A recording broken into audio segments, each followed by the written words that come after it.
Win, and that would be their best season since 1997, when of course they made the finals, and it's third versus fourth at Unley in the Bog. Sturt winning all 7 against South Adelaide since the Double Blues returned to Unley. A quick look through the premiership table, as I said, Centrals and Eagles occupying the top 2 perches, and Port Adelaide and West, a very interesting contest that as the sides drop away down the ladder. Certainly do. Look, those 2 teams, Centrals and the Eagles, both today, seeing them come out, taking the really the measuring stick, I guess, of the competition this year. Looking at the leading goal kickers, we see Daniel Shell, the Central Districts player there, who will be a focus for Centrals today, but not, you know, they've got a lot of players up forward that can chip in and kick a couple of goals. Guys like Bello and Gowans, and we see coming back into the team today, Mark Passador down there for the Eagles. Yes, and look, over the years, these 2 sides have now become traditional rivals. Of course, since the Eagles became the Eagles in 1991, when Woodville and West Torrens combined, and Central District really, about that era, started to find some real form in this competition. So we see the head-to-head there, and it's very, very close, as you would expect. The last time they met, again, it was very close. The Eagles by 8 points. I showed you the highlights at the top of the show, and they were very good because Centrals looked to have control of that match for a lot of the first half, and the Eagles, as we see, coming out victorious by 8 points. It was a different story last year when only 2 Eagles players managed to get Magarey medal votes, and they only got 1 vote each across those 3 matches. So Central's dominant all last season against the Eagles. What will happen this afternoon? Well, we're about to see. We're a few minutes away. Mark Soderstrom, though, joins us from the boundary. Yeah, good afternoon, everyone. Well, the Eagles haven't defeated Central Districts at home since 1999, but they're primed to do so today with Mark Passador returning to the goal square after missing 5 games with a hamstring. And after a 10-game consecutive winning streak, the Eagles had a well-earned breather last week. The first week we had a good break, Mark. We got over some little niggly injuries and just some tired legs, got refreshed, and then this week we just stepped it up a little bit. Ron, what's the key to defeating Central Districts? I guess it's everyone playing their part, working hard around the restarts and in close, and then using the ball when we go forward. Quick look through that Eagles lineup, and gee, they do have some quality forwards now and some options through the midfield. Yeah, I think midfield's where the game will be won today. You look at guys like Colville, McKenzie, and naturally Luke Toy coming across from the west this year has made a real big impact with Sikalella also. And from Central District's point of view, Sodas, what have they got to offer this afternoon? Well, Stewie Jew's out of favour with his AFL club, the Power, so he'll play his first SANFL game for the year. Joining him in the side, Jason Buckets McKenzie, Tyson Hay and also Bradley Symes. So a lot of quality coming back for them as they do tackle the Eagles. And I asked Roy Laird what exactly his side needs to do to win. Keeping up a level of pressure all day on a group of skillful on-ballers, which we respect the Eagles. They've got a lot now, a lot of depth there in their on-ball brigade. Got to do that for 4 quarters. You still have a couple of key players missing, Daniel Healy and Simon Arnott. When will they return? Hills will be after the bye. Becky's is probably 2 to 3 weeks after that. And that Central's outfit, even without a couple of those players that were mentioned missing, they still are a formidable lineup, and so they should be. I mean, they're reigning premier. They certainly are. I mean, they're strong all over the ground. Their back 6 as good as any going round. Their forwards work together. Like we said, Daniel Shell is the target, but there's a number of guys up there, with Stuart Dew included, that can kick some goals. And their on-ball brigade is, you know, as good as the Eagles on ball, so that should be a fantastic hit out. Yes, look, they look even all over the field. The toss on what is a reasonably blustery day here, with Gavin Colville to the left and Heath Hopwood for Centrals to the right. And we see Hopwood winning it, kicking to right of screen. I know Sodas has spent an extensive amount of time studying what the wind's going to do this afternoon. Well, Neil, it's a great win of that toss there, because kicking to the right is going to be a huge advantage, especially early on, the breeze favouring that way. We have had news from Port Lincoln that the weather's pretty ordinary there, so we can expect to see that perhaps in an hour and a half. Top of 18 degrees, but hopefully the clash of these 2 big guns will not be dictated by the breeze or the weather, Neil. Well, it remains to be seen, doesn't it, about what's going to happen this afternoon and whether the weather will play a huge part. If you're watching in Lincoln right now, I suppose you know what the weather's going to be like in Adelaide in about 90 minutes, and let's hope it's not too cold and too wet and doesn't detract at least from the spectators' view of the game. Just about set for a start. Top of the table clash in the SANFL in round 14. Here's Michael Maney to get us underway. Thank you, Neil. What a game it will be, first versus second. The Eagles going for 11 in a row, as the boys have said. 13 is their best effort. in a row. Just percentage splitting them at the moment, with the Eagles having a game in hand. And Just hopping there quickly, Michael, 14 in a row is actually the best effort. An update on that. thanks, Ian Mogridge. Our information was 13, but I would never doubt your word. Umpire Richard Williams to get us underway. Top of the table clash, round 14, SANFL footy. Both ruckmen missed it. Slade the opportunity. Just keeps on paddling. He has been in outstanding form. Just boots it forward. Potter for the Eagles. Good kick. Finds Sikalala on the wing. Important that both teams get a good start. That kick just dying a bit. And Steinburner uses Graham with the short sleeves. We saw him in the long sleeves last week. Spots up Gowans. He kicks long. That's Chris Gowans to half forward. Fruin. Fellow front and square. James Gowans, quick hands at the back. Pedler. Good tackling. Would expect both these teams to really tackle hard. Bragging rights here and top of the table. Ball in a scrimmage. Umpire just allows it to continue. And we have a ball up just inside the 50, attacking 50 for Central District. It's been a very tight start. You'd expect that with the blustery conditions, and Central's looking to use that wind advantage to get a couple of early goals. Toya working hard in his defensive area. He slapped it on the boot. Swatala, a man breaking forward for Swatala was James Gowans. Potter couldn't quite grab it. Quick to get back on and happy to see it run over the line. A minute gone in the first term. No score at Woodville Oval, round 14 SANFL. And first versus second always conjures up some expectation. Merriman got it away. Well done, Colville to Mackenzie, who's kicked down the wing to a one-on-one. Thomas and Stokes. Thomas couldn't hold on. Hay back in the side today. Handball a bit fierce for Steinberg. Let's go to the Eagles bench and Mark Soderstrom. Yeah, Michael, Peter Fiarchi, Luke Powell and John Florian in his 106th game, starting on the bench. See the get well Kev there. Kevin Golding, ill in the Griffith Rehab home. 40 years service, and that coach's box named after him. Let's hope he can get back on the very well list as Luke Toyer will boot the Eagles into attack. Toyer with the short pass. Managed to come off. It was only just the bare minimum distance. Westbrook lines it up, drives it long. One-on-one contest in the goal square. O'Hara has the ball knocked away. Steinburner gathers. Umpire calls play on. Spear finds some space. And eventually the hand pass comes out to Inkster. The turn from Inkster. He's in a lot of trouble. Still with possession. Managed to get it back. The snap came in from Westbrook, who put it there in the first place. And the Eagles have the opening goal. Just had to tackle there as he came through. He just broke 2 or 3 tackles. The Eagles crowd calling. Here it is, see Inkster. No tackle there. And again, managed to get the handball off. And then the great snap. But the Central District team just had to put a tackle on there. There's a couple of guys that missed. You see the bump coming in there from the side. Just a tackle in front of goal like that. It's just so important. And if that tackle was laid, I'm sure that that goal wouldn't have eventuated. Help assistant was Inkster too. Sculler down, sharked by Mackenzie. To that man we spoke about just a second ago, Inkster, 2 left footers. So Hay could have gone with him. Inkster just threw it on the boot. Kick partially smothered, taken by Slade. Slade's kick to the wing. Potter in front. Thought he got a nudge from James Gowans. Ball out of bounds. Let's go to the Central's bench. Mark Soderstrom. Bradley Symes, Matthew Krieg and also Jason McKenzie, who will partner Paul Sculler as they take on Paul Lindsay and Brett O'Hara today. And Roy Laird going down at ground level to have a look at things. Maybe things not right in the coach's box at a higher level. Westbrook, who kicked the first goal for the Eagles, couldn't get the handle. Bit of hard work done off the ball, and a free kick will go to Central's. Advantage rule paid. Goes to Chris Gowans to Shell on the lead. Tumbling ball will just go out of bounds. Boundary throw in. Pretty hot pace so far. Tricky conditions though, Ben. Yeah, it's been good. Pedler on Shell will be an interesting matchup to have a look at and keep our eyes on. Shell went up for a couple of ruck contests early from the boundary throw and left the square open. So whether or not he's playing a bit higher at the ground at centre half forward like we predicted, we'll wait and see. Interesting. Hall's got Coulter, so that's an interesting matchup. You wouldn't have thought that before the start of the game.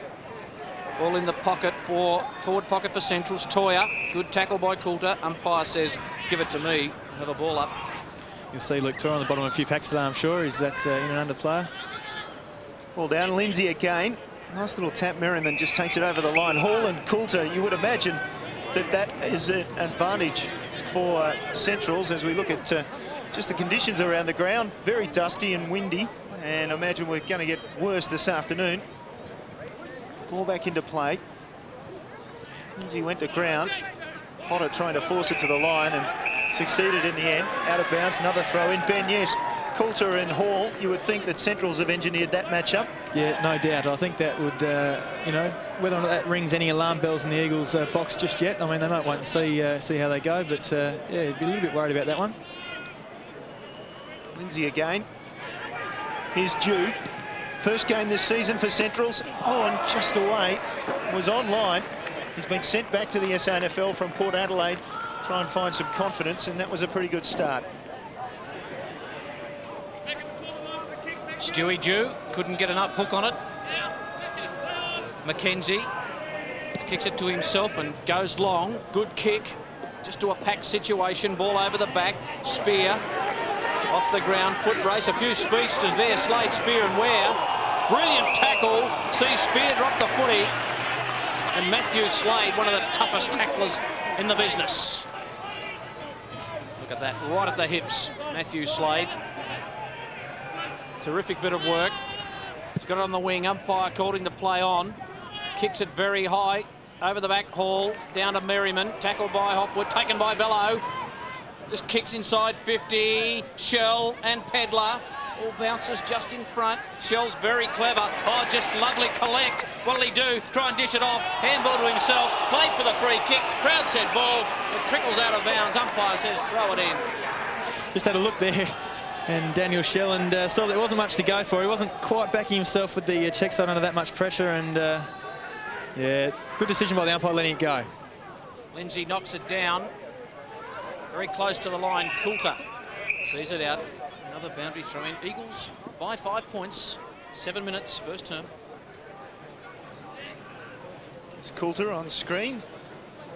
Missed a lot of football last year with broken jaw. Lindsay again. Bello roped it well. Now Gowans in traffic. Couldn't get the kick away. Eagles in, putting the pressure on, and we'll get another ball up. A little bit of niggle involving Gowans there, it looked like, but nothing untoward. James Gowans looking up. Just taking numbers, I would have thought. In traffic against Slade. That looked high. Umpire comes in and signals too high. It was a pretty straightforward free kick to Slade. He was good last weekend, and he started this game well. Yes, he did throw the ball away, but he was taken high before that. Slade against Port Adelaide, 19 kicks, 9 marks, and 14 hand passes. It's a pretty reasonable day in anyone's book, and looking to back it up this week. From 25 metres out, just off the side of the boot, he's missed it, and that is not a good start for Centrals. Looked very tentative the way he went back and approached that goal. Maybe a bit worried about the way the wind's taking it, but just needs to be a bit more certain, a bit more direct with the way he ran in and kicks that. He's been averaging 21 possessions this year, Slade. Long kick out. Schooler couldn't take the mark. Very good below his knees, Schooler. It goes to Cowan. Cowan got it back to Bello. Bello's kick. Now Slade will fly! Lovely mark for a little man. Set himself for it, Ben Knights.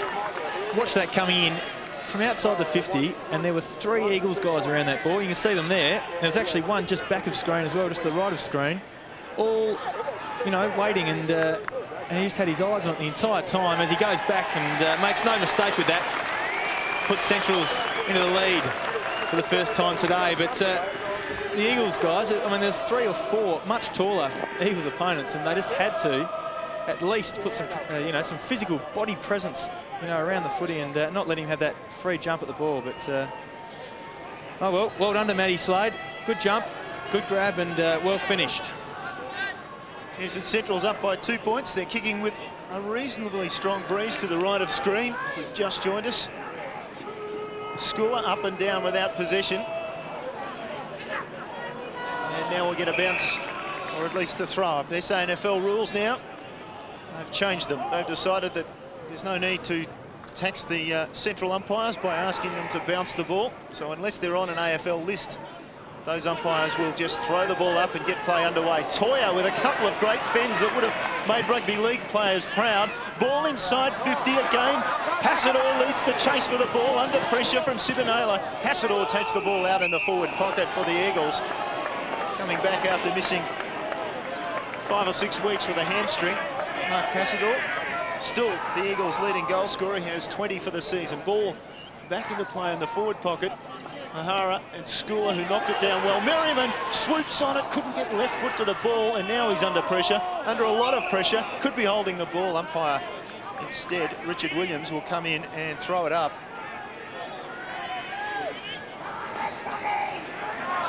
Well, it was a wrestle where it was declared a draw and play on. So Stokes at the bottom of the pack. And he, again, could be pinched for holding the ball. It's play on, and that's out on the full. And now Centrals will get a clean possession. Tim Inkster, the man, putting that on the full. See O'Hara starting in the forward pocket for the Eagles, and that could be a tall option there. We see Mark Passador coming back from injury, and that hamstring looks pretty good. He gave it a bit of a test there, a bit of acceleration. So Passador looking for a big game today. A short pass, dangerous. James Gowans got one for his trouble from Rugolo. But now, with possession, basically in the back pocket, swings the ball to the far side of the ground. That opens things up. Graham's over the top. He's on, and so's Ware in front of Graham. Ware now has 30 or 40 metres in front of him and territory to burn, and he is a quick player. Here's Ware. Goes direct inside 50. Prokopek was the player he was aiming for, or Coulter, in fact, it was the player he was aiming for. Coulter goes to ground, loses possession, and now the Eagles turn on the merry-go-round to take it down the other end. Bit of rebound football in the hands of Stokes, who's got spear and a bit of space. And he's kicked it to the man over there in the blue jumper. Taken by Ware. Long kick, inside 50, another inside 50. Shell at the back, thumped away by Hall. He's a grand defender, Stephen Hall. Just while there was a bit of a tussle, Hall just come in from the side, knocked it away. And that's what he'll do all day with those long bombed-in footballs. He'll just jump across the pack, go the second man up for the Eagles, and thump it away from the contest and even out of bounds like that. Westbrook running with Slade. Toya also the job. Shell knocked it down. Oh, hard Stokes.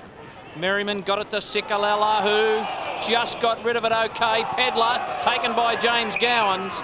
And the umpires have been letting it go.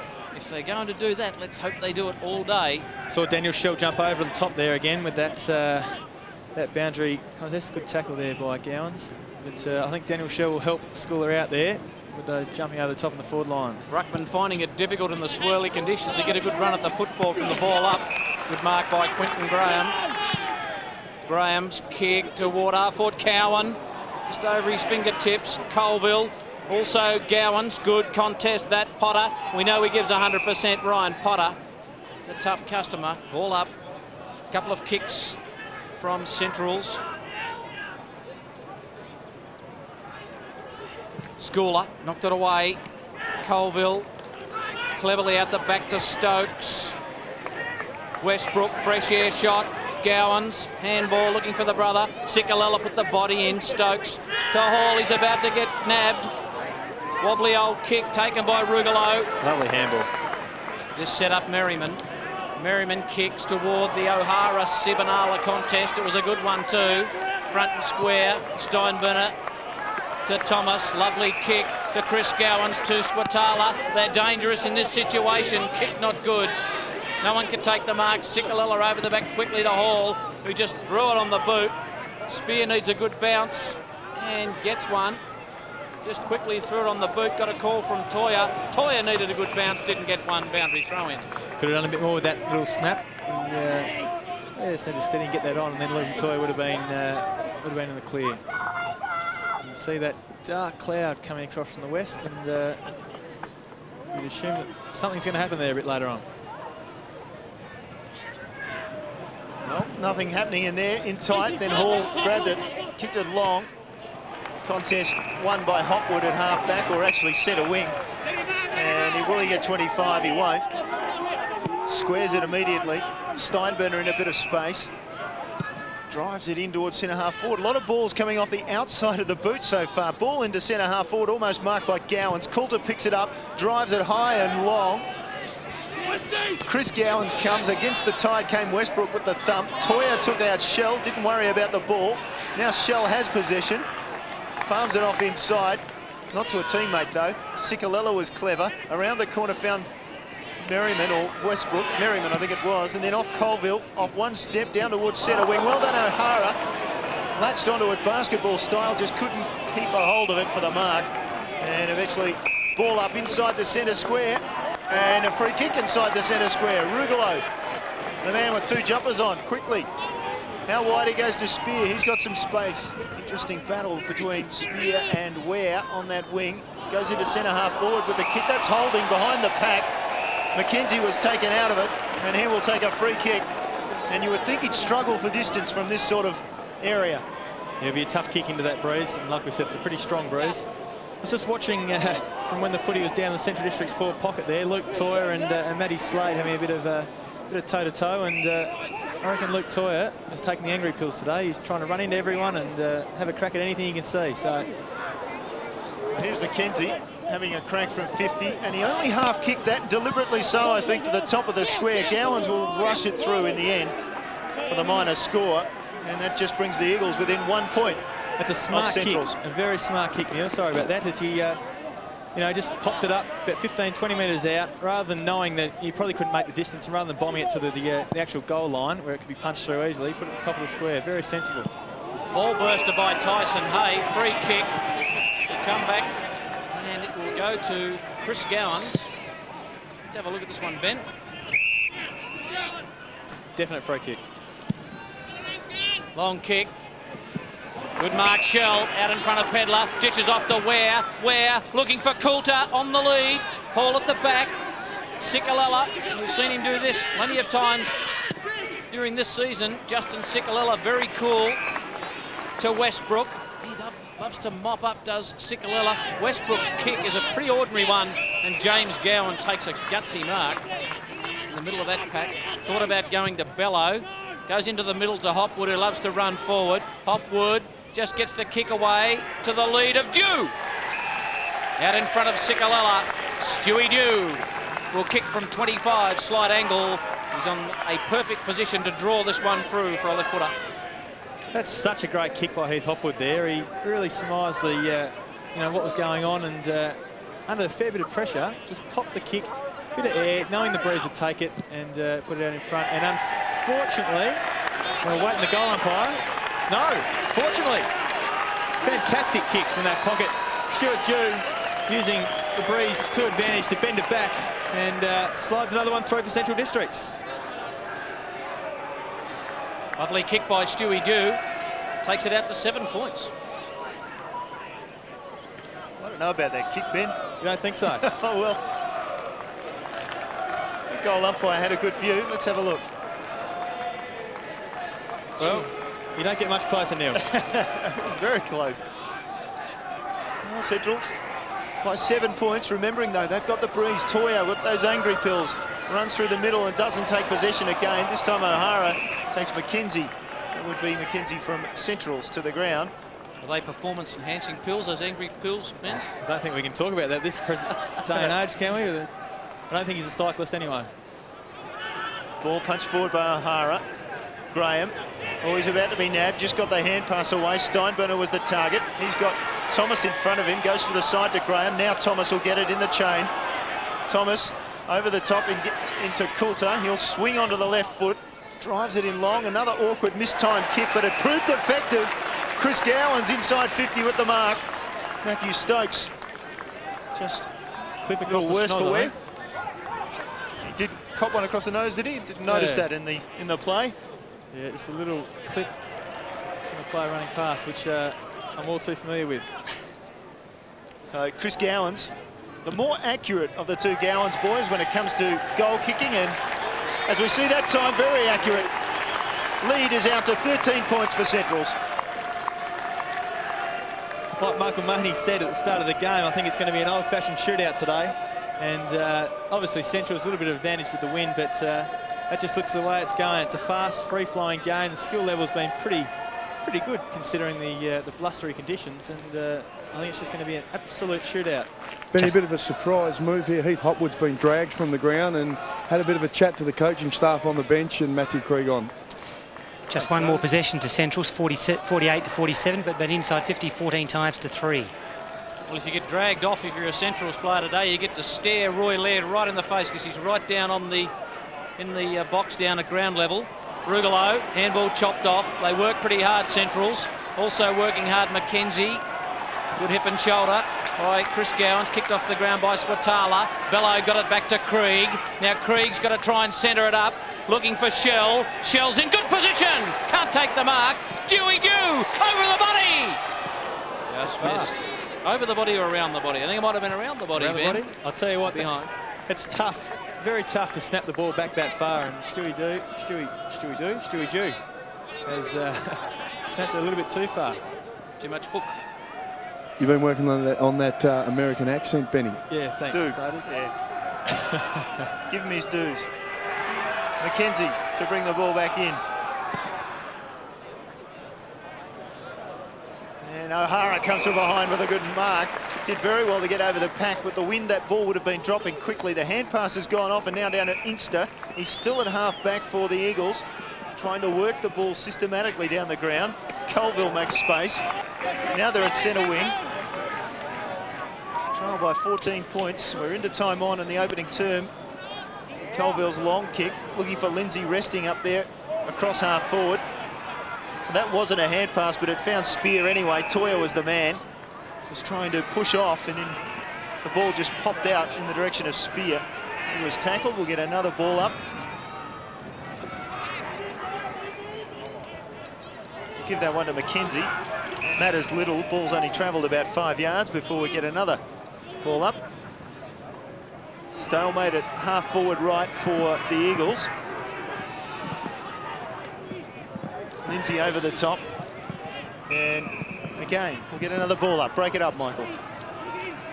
Central's winning the toss and kicking to right of screen with about a 3 to 4 goal breeze, so they probably haven't taken full advantage. Westbrook just kicks it, a wobbly old kick. Passador, handball of sorts to himself.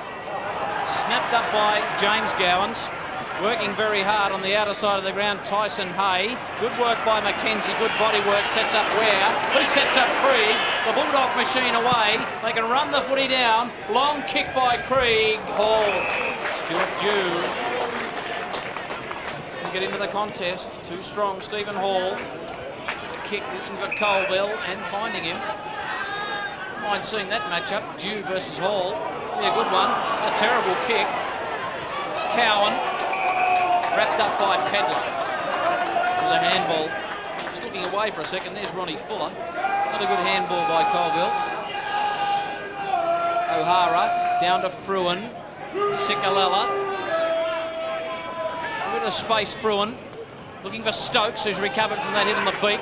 Taken by Slade. Kick off the inside of the boot. Spear didn't go the ball, just wanted some body contact. Got back into it again. Brilliant tackle. Ball jars free. Ware, he's a slippery customer. On the lead, Daniel Shell. Oh, Elijah Ware delivers perfectly. Lace out for the leading goal kicker in the competition, Daniel Shell. He hasn't got one yet, but he would be a fair chance from 45 sliding. So what's going on down the boundary there? Yeah, Mark Passador has been taken off. He's on the phone to Ronnie Fuller. Peter Fiarchi into the forward line. Thanks, Sodas. Daniel Shell for goal number 39 of the year. Good-looking kick. It's a goal. Magnificent kick from there by Daniel Shell as the breeze over his shoulder. Lovely kick. See Elijah Ware with his speed that we've talked about so much this year. Fantastic pass, and Daniel Shell making no mistake after wrapping up in the lead to finish and increase his lead on the goal-kicking table. Well, it was not much action from Central's point of view until the 17-minute mark, and in the last 6 minutes or so, they've kicked 3 goals to take some advantage from the breeze in this opening term. I'll go forward again. Ware just hooking it in one hand. Colville with the crumb. High. Players under it. In the end, the hand pass came out from Thomas. Don't know if he looked, but it was effective anyway. Hay inside 50 with the kick was long, and leading Jew takes the mark. looks around, just sizes up what he's got inside. He has Krieg coming for him, but he's given the option of going long, and there's no doubt Stuart Dew, magnificent kick that he is, will make the distance from here. Let's put the mockers on him. It's just a question, you would think, of accuracy as Dew lines up, and you can tell straight away the crowd was happy with that result. That's 2 to Stuart Dew in his opening game of the season in the opening quarter of this match, as Ronnie Fuller comes to the bench, and well, he might not be too pleased. Stuart Dew's made a really huge impact so far in this first quarter, and that's great to see an AFL player coming back to a team that I guess, you know, he'd certainly have a fair bit of respect for and a love for donning the Central's Guernsey, even though disappointed to miss out in his AFL game this week, but made a real big impact, and it's great to see for Central Districts. Premiership player in 2000, Stewie Dew. Krieg, wobbly kick. Westbrook, who's been a consistent performer for them this year. This man too, Inkster, and also Colville. It's got away from Mackenzie, you'd expect that. Oh, big nest of Bulldogs there. Colville did brilliantly to Inkster, who tried to beat one too many tackles. Gets it to Toya. Back to Filippo, delayed the handball beautifully to Merriman. He'll need to go long. He does go long. Rugolo couldn't get there. Hay got a handy hand on it. Back into it again. Lovely tackle. Ball at the foot of the pack. Hay back in again. Frantic football inside 50 for the Eagles. Ball up. Just a couple of times we've seen Central Districts miss a couple of tackles, and it's pretty uncharacteristic of the Central Districts players, letting the opposition run through a few of them. 26 points the difference. Thomas out of half-back. Kicks it long. Coulter! Oh, nearly. Slade. Big pack. Call for the ball up. 26 and a half minutes gone in this top-of-the-table contest in round 14 of SANFL football. Dogs lead it by 26. Ball down. Chris Gowans. Oh, handball. There's a birthday present for Westbrook. He kicks it long to a contest. Lindsay can't take it. Front and square. Toya. Filippo. We know he can kick goal. Sam around the body. Lovely kick by Sam Filippo. Good roving. 142 games. He's kicked 232 goals now. Sensational snap by Filippo. It's a much-needed goal from the Eagles. They were, you know, they're getting a little bit worried, and Ronnie Fuller getting a little bit worried that the Central team was pushing ahead of them, but well done, Sammy Filippo, crumbing what normally would be the opposite role. He'd normally be the one contesting, but well done and well finished. Lovely kick by Filippo, goal number 18 for the year. Bit of treatment there. I think that might have been Hopwood. Getting some treatment on the boundary. Back to 20 points. O'Hara down. Inkster can't get away from the tackle of Mackenzie. Back in the side today, Jason Mackenzie. I think Centrals look a lot better with him in the team. Gives him another big man option. Merriman hit spear on the head. Good tackle, Bello. Can't take him to ground though. And that's what a lot of football teams build their whole ethic around. Once you tackle, ditch him into the turf. Merriman knocks it forward. Krieg has got to gather.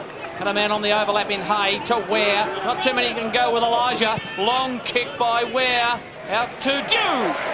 Oh, hit him lace out. Stewie Dew kicked the goal from about 5 metres further in and had no problems. He's going for goal number 3 and back to that 26-point margin. Michael, is it about time that Ronnie Fuller makes the move with Stephen Hall on Dew? I think he is on him at the moment. Dew from 45, sits it up. It's a high kick. I don't think it's done enough to come around, and it's a behind. So it's 21 points the difference. Yeah, it could have taken the lead a little bit further, stating the obvious there probably, but could have taken the lead, a very handy lead at quarter time with the Eagles coming back with that win next quarter. Stewie Dew, 5 kicks, scored with all of them, 2 goals, 3. Thanks, Ian. Stokes' kick finds Fruin at halfback. Brent Fruin. Siren goes for quarter time. And Central District, I suppose they'd be happy with a 21-point lead with that breeze. And been a tough contest. Central 5-4-34 lead the Eagles 2-1-13. It's quarter time. Live international test cricket is back on ABC TV. Catch Australia when they host Sri Lanka Live from Darwin for day 4 of the first test.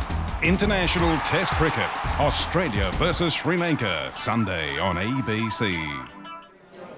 Well, I think everybody enjoys having Test cricket on ABC TV. Of course, I don't know that we'll see much tomorrow. Sri Lanka, last count a few moments ago, 7 for 148, and I don't know that we'll see much cricket on ABC tomorrow, but never mind. Maybe next week in the second test, which of course we've got as well. Now to Michael Maney and his view for the week. Thanks, Neil. The two top teams are going hard at it today, the Eagles and the Bulldogs, and let's hope they go at it goal for goal. Speaking of goals, Daniel Schell heads the table with 38 goals. He's been in pretty good form, but I don't think he's going to get to 100. Now, speaking of 100 goals, you've got to go back to 1998 with Adam Richardson, who booted the even 100, and back another couple of years where Scotty Hodges put through 102 back in 1996. This time last year, Darren Bradshaw had 58 goals on the board, and he was in scintillating form. Well, this is the third longest drought we've had for a 100-goal kicker in the SANFL in the minor round. So it's been a long time between drinks. Who's going to be the next player to kick 100 goals? Daniel Hargrave's best effort was 68. He's been pretty consistent. And also Brant Chambers, who's been pretty good, was 60 last year and 51 the year before. Who's going to be the man to take us through to that 100 goals? Maybe it'll be Schell, maybe it'll be Mark Passador from the Eagles. They'll shoot it out today. That's my view. I'm Michael Maney. Maybe it will be Daniel Schell. See the man on shot there, and blustery conditions difficult for forwards because the kicking going into the forward line has not been 100%, has it? No, it hasn't. It's like you mentioned, I think in the call, a lot of footies that come off the side of the boot, and makes it difficult when you're a forward. But Schell and Stuart Dew, getting on the end of quite a few there for Central Districts. Yes, indeed. Well, we have a look through what happened in the first quarter, and of course Centrals, they didn't start all that well, did they? They had the breeze, and we see here Westbrook kicking the opening goal of the match. In fact, for 17 minutes it was pretty much a stalemate. It was 2-2 to 1-1 in favour of Centrals after 17 minutes, and of course they got to hurry on after that. They did. In that patch of probably 10 minutes of football, they kicked 4 or 5 goals, and it's really opened the margin up for quarter-time margin. And look, the Eagles, on the other hand, coming back with the win this quarter, they'd be looking to have that same start they had to the first quarter and put 2 or 3 goals back on the margin between them and Central Districts and make a real game of this. Stuart Dew, they would be happy with his start to the game. He's scored from every kick he's had. Yeah, 2 goals, 3. It's been a very, very positive start to Stuart Dew's Central District career this year. And look, you know, if he continues to get a bit of the football, he'll put his name back up for selectors as well in the AFL. Yes, you'd think so. And, well, 21 points. I guess the challenge, Mark Soderstrom, is for Centrals to come up with a plan that's going to stop the Eagles with the breeze this quarter. Well, no doubt about that. But that first term, Central Districts were able to link together some very impressive passages of play, and coach Roy Laird commended his boys on their work there. The pressure they've applied in the midfield, he said, has been absolutely terrific. But you're right, this term now, he's asked his boys to run together, carry the ball into the win, which is what we'd expect. Well, we get a look at the breeze from your hair blowing all around the place, but what's it like out there in the middle? It is pretty swirly, and understandably the skills haven't been spot on. We would expect that. We have the 2 best sides in the competition playing, but at the moment the breeze is swirly. It no doubt favoured Central Districts, and the Eagles will have it at their back this term. All right, thanks for that, Sodas. As we have a look at our ABC Sport, or ABC Tipping at least, on the SANFL, abc.net.au/SA Footy. Get on the web and go my favourite boys, he. Now, I'm assured that is actually the name of somebody from Gosnells in WA, or at least the name they're using in our tipping competition, and I wonder who her or his favourite boys are. Anyway, Kathy Wisekamp still leads the way up the top, and a handy little 4-point lead. We've got Victorians, Northern Territorians, and my favourite boys are up there from WA, so there you go. And as far as the ABC Sport Tipping goes, I should mention that there is a different scoring system. We're not miles behind or anything like that, but there is a different scoring system, and it's reasonably close through there. I don't want to say too much because you never know, I might lose out by the end of the season. Have confidence, Neil. I will have confidence. What about in this match? Confidently predicting who? Eagles. Yeah, no, I think I predicted before the game the Eagles, so I won't lie and say Central Districts now just because of their start, but I'll stick with the Eagles and think that they can come back. I think they've shown a lot of really positive signs for their year so far, and I don't think they want to let one slip against, you know, the other top team. Yeah, well, that's the key, isn't it? I mean, at the end of the day, the prize here is top on the ladder. And, of course, we have a top 5 in the SANFL this year, again, after a one season going back to the top 4. But so the prize for the top position is really significant. It is. It's that week off, and all teams after a long, long season, they love and they really appreciate having that week off just to recuperate and refresh the legs. Even though maybe the Eagles a little bit of a slow, not a slow start, but a slow into that first quarter. Maybe that's a bit of an impact because they have had that week off last week. Mark Passador has had 5 or 6 weeks off with that hamstring, as we mentioned. I think it's 6 weeks. He missed 5 games with the bye. So he's back, and as we saw, back on the field this quarter. And Sodas is now with Daniel Healy, the Central's captain, who's injured at the moment. Yeah, thanks, Neil. Daniel, pretty good start against the Eagles, who have been running hot. Yeah, obviously the fair breeze though, so it'd probably be easy to tell at half time how we're going, but I thought all the indicators were there, so it looked good. Talking to Roy before the game, he said you're not too far away from returning. Yeah, after the bye I'll get back and have a kick, so look forward to that. Good on you, mate. Look forward to seeing you back. Thanks, Otis. Mark Soderstrom with Daniel Healy ready to go in the second term. Well, almost. We'll have to wait for Sodas to get off the ground, as you see there, and bottom left of frame. Get on your Sodas. And here's Michael Maney ready to go. Certainly am ready to go, Neil. Big quarter here for the Eagles. They'll need to put the foot down. They trail by 21 points. Just having a look at some structure. There's Paul Schooler. A few structural things. And it looks like Hay will continue to go with Inkster. Paul Lindsay. Spear on Ware. They've decided to let the two speedsters run it out on the wing. Been a good matchup. Underway, second term. Dogs by 21. Bello kicked off the ground by Merriman. Up forward. Graham couldn't take clean possession. Filippo can he kick a goal? Sam, what a start to the second term by the Eagles. And that man, Sam Filippo, gets his second and goal number 19 for this year. What an important player he is. Good work by Merriman to get that ball forward. It certainly was. It was a very important finish by Filippo. Look, he finished that first quarter with that goal and just bridged the gap a little bit and carried it on at the start of the second quarter, as we're saying, finish there with that fantastic view over the top of the goal umpire's head. And that's the start the Eagles will be looking for. And Ron Fuller, he'd be very positive. I think, I don't think at quarter time he would have said too much that was negative. Not a good effort by Graham. No, certainly was not. It's, on the other hand, Roy Laird would have liked a little bit more out of him. Eagles again going forward. O'Hara did well, got rid of his man Sibonala, just hand passed the ball in front. Off to Hyde, trapped, in a lot of trouble. That's holding the ball. Umpire, no, play on, he calls it. Still no decision. Ball almost over the boundary line. Finally just kicked along the boundary line and out of bounds. And boy, he was lucky. Centrals were lucky. They don't play too many of those these days, I don't think, Neil. No, obviously not. Waiting for the ball to come back into play. Schooler and O'Hara. Toya takes it out of the ruck, dropped it. Umpire will call it that way. You take it out of the ruck at your own peril. Thomas met hard. The clash there came from Inkster. Central's under pressure. Couple of mistakes in front of Ware. Pedler came in. Now Filippo. Couple of players in front of him. One of them is Stokes. Stokes will approach from 50, from 45. He closes, kicks it across goal, misses everything. No, he doesn't. Just scraped it in for the behind. Just another look at what happened with Inkster. Crash into Thomas, who just took the bounce, and Inkster came when Thomas had his eyes down. It did take the wind out of him. He stayed down for a good 10-15 seconds after that, just sucking a few deep ones in. See all the bumps here on SANFL football. Tyson Hay, as I said earlier, back into the side today, kicks a long ball. Mark Hopwood can't afford to have him. She shapes up to Luke Toya there. Good kick in the middle. Sibonala to Gowans. This is James. I'd like to have that kick back again. The 98 gamer. Fruin thought he had enough of that. Daniel Shell hails the cab. Umpire doesn't reward, and she's on. We haven't had too much push and shove so far.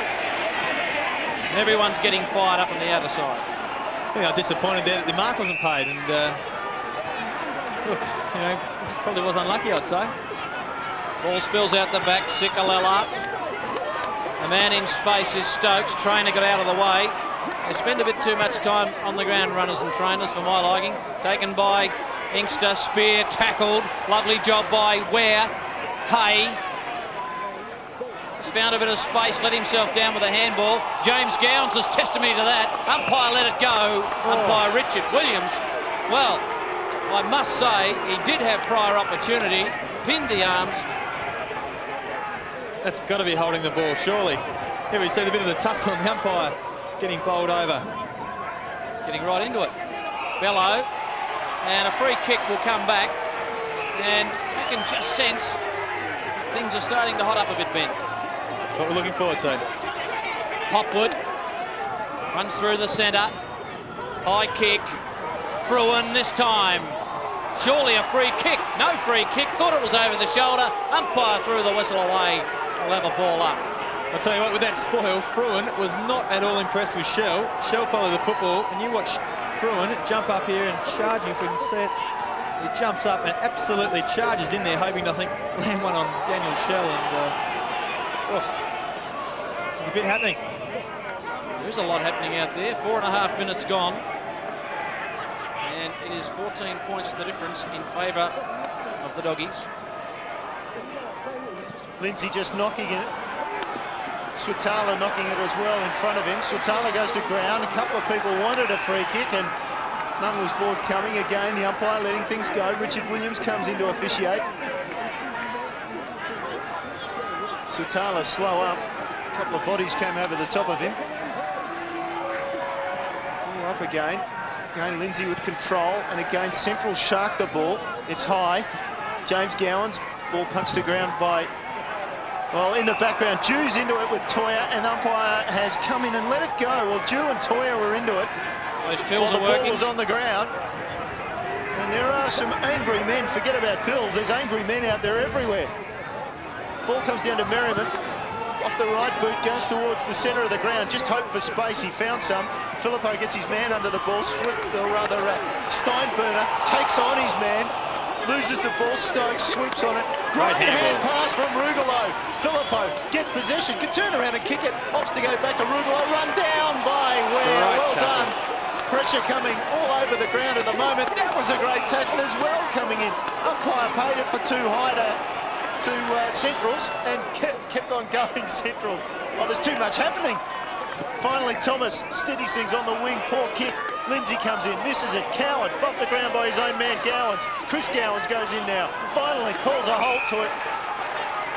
And here we go with another ball up. Take a breath, Neil. It's frantic, absolutely frantic.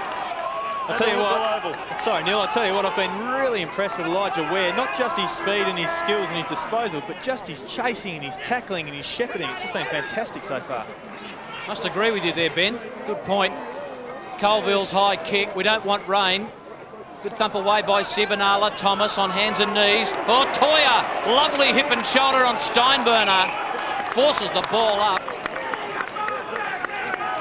Tough Luke out Toya. there. Jeez, he doesn't mind hitting a body, Luke Toya, and it's just fantastic to see him after that neck injury that we all know he sustained a few years ago. I was actually about 5 metres away from him on the same ground when he did that, and that was sickening, but it's great to see him back out there having a bit of fun.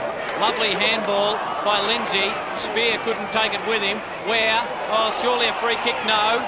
Duck the head, in goes Rugolo. Just gets it forward to Filippo, who's been creative. Handball, looking for Mackenzie. Mackenzie in a bit of space, lovely. Smother by Gowans, spills out the back to Slade. Dogs relieve the pressure. Slade maybe looking for the boundary. Potter has got to crash through a few. Stewie Dew gets him.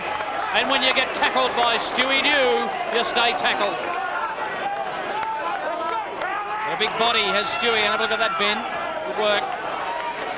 Yeah, just be looking forward to getting it a bit physical today, I think, Stewie Dew, getting it hands on as much footy as he can and grabbing a few bodies and having a bit of fun and full game on the oval. It's gone up a notch. I don't know how much fun he'll have. Taken by Slade, taken to the line by Westbrook. Boundary throw in. This game really has gone up a couple of notches from the first term. It's always been a key to the Central District's game, that physicality. And if the Eagles can match them with that physicality and still manage to get as much of the footy as they have been in recent weeks, that's where I think the Eagles can get over the top of Centrals here today. Big ground, Woodville Oval, and nobody can find too much space just at the minute. Slade trickles it to Ware, who has another kick. Up and under, will get his stats in a minute, Moggy. High kick, this time Fruin Third time lucky. Missed the first one. I thought it should have been paid. Should have got a free kick over the shoulder the second, but he's napped this one at half-back for the Eagles. Sikalala was pleading for it out the back. He's decided to go long and more direct down the wing. McKenzie roved it well. Thought he was in trouble holding his mouth before. Ball at half forward. Hay. Slick hand pass. Well done. Sibanala's in trouble. Sibanala loses possession. Ball on the ground. Sliding in was Slade. Like you said, Neil, that was a fantastic handball by Hay. He just managed to get a couple of arms free, as he would, and get that little handball off and take the Eagles guy down to ground. Elijah Ware, 6 kicks, 2 handballs. Luke Spear, 5 and 1. Interesting shootout on the wing. We'll get another ball up. Conditions seem to have mellowed somewhat. I don't know if that's true, Sodas. We'll come to that in a moment, as maybe it's the calm produced in the match at the moment. Chris Gowans shakes off a tackle and just keeps on going. Gets a couple of good shepherds. Gowans now shares with Swatala. Swatala has a bounce. Great shepherd off the ball coming from Cowan. Long kick in. Shell couldn't take it. Ball to ground. Another disputed ball. And as always in this match, a lot of people around the ball. And Luke Toya and Nathan Steinburn are not happy with each other behind the ball. Umpire speaking to them. That man is Toya on the left. We'll get the weights in a moment for the match-up that will be coming between Toya and Steinburner. I think Luke Toya's picked every bloke on the ground. It's around about his size. I don't think he's gone for anyone too much bigger yet. Dew tried to get through the tackle of his direct opponent, Sikalala, who took him to ground very, very well. And now the push and shove is on. Chris Gowan's involved. Umpire Richard Williams says, give me the ball. I want to restart this. Neil, less chance of violence. Neil, you mentioned the weather moments ago. The breeze has died down a little bit, but the ferocity in the game has certainly picked up. The crowd's getting into it. Certainly the players here at ground level are hitting each other very, very hard. Stephen Hall was into it then and then was shoved out of it by Dew. Pedler with the quick kick. Here's Ware and Spear, the match-up we've been talking about. Crack when Hopwood went for Spear, forgot about the ball. Powell picked that up, gave it to Potter. Out of defence, the Eagles come. Inkster did almost brilliantly to hold on to that one. Couple of handballs, Steinburner. Toya's coming at him. He'll enjoy that. Steinburner breaks inside. Hand pass into Hay. Hay with the long kick from behind. Cowan couldn't take it. Play on. Cowan was ruled to have been in the back, and the Eagles will come clear again. Rugalo just got back inside. Handball too fierce for Sikalala. It'll sit okay. Sikalala's kick just touched. In goes Slade. Brilliant tackle by McKenzie. Umpire had the whistle to the mouth, didn't blow it, and then said, give it to me. Oh, tough game to umpire this one for sure. That was a really poor kick through the centre there and put the Eagles boys under a lot of pressure. Oh, in defence of Sikalala, it was touched off the boot. That's why it floated. Ah, okay. He did. Good pick up, Neil. Colville, wobbly ball. Graham got it away. Schooler couldn't get it. McKenzie got a call from Inkster. He dashes away on the left boot. Inkster, he might go all the way. Long, thumping kick by Inkster. Oh, what a kick! They opened it up beautifully, did the Eagles. And Inkster finished it off in magnificent style. Let's have a look at this, Ben. Use his pace, use his speed that we've seen again today from Inkster. You can see the benefit of the wind behind him there. Carried that football 55, 60 metres and a fantastic good. Big news down the boundary line though. We just see Elijah Ware going off and he has what looks like some kind of thumb injury. I'm sure Sodas will check up on that in a minute. There's Inkster, quite brilliant and quite quick. Stokes and Symes, the man who's just come on to replace Elijah Ware.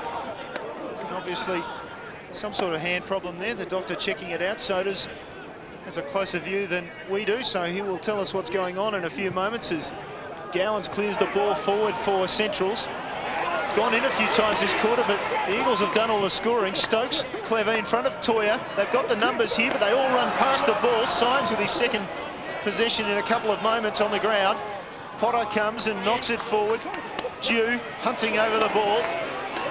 Now Dew shares the hand pass out the back between two of his own players. Hay knocks it forward. Rugalo put the pressure on. Steinburner finally with possession. Now Swatala breaks, looks up forward. Coulter is signalling kick it long. Swatala instead takes his time, and then not the greatest of kicks. Cowan couldn't take it. Ball to the front, and the Eagles again wrap up the players in the tackle. They've been very good at that. Coulter trying to break the pack, taken to ground in front of a scoreboard that shows the Eagles are coming. They're trailed by 8 points at the moment.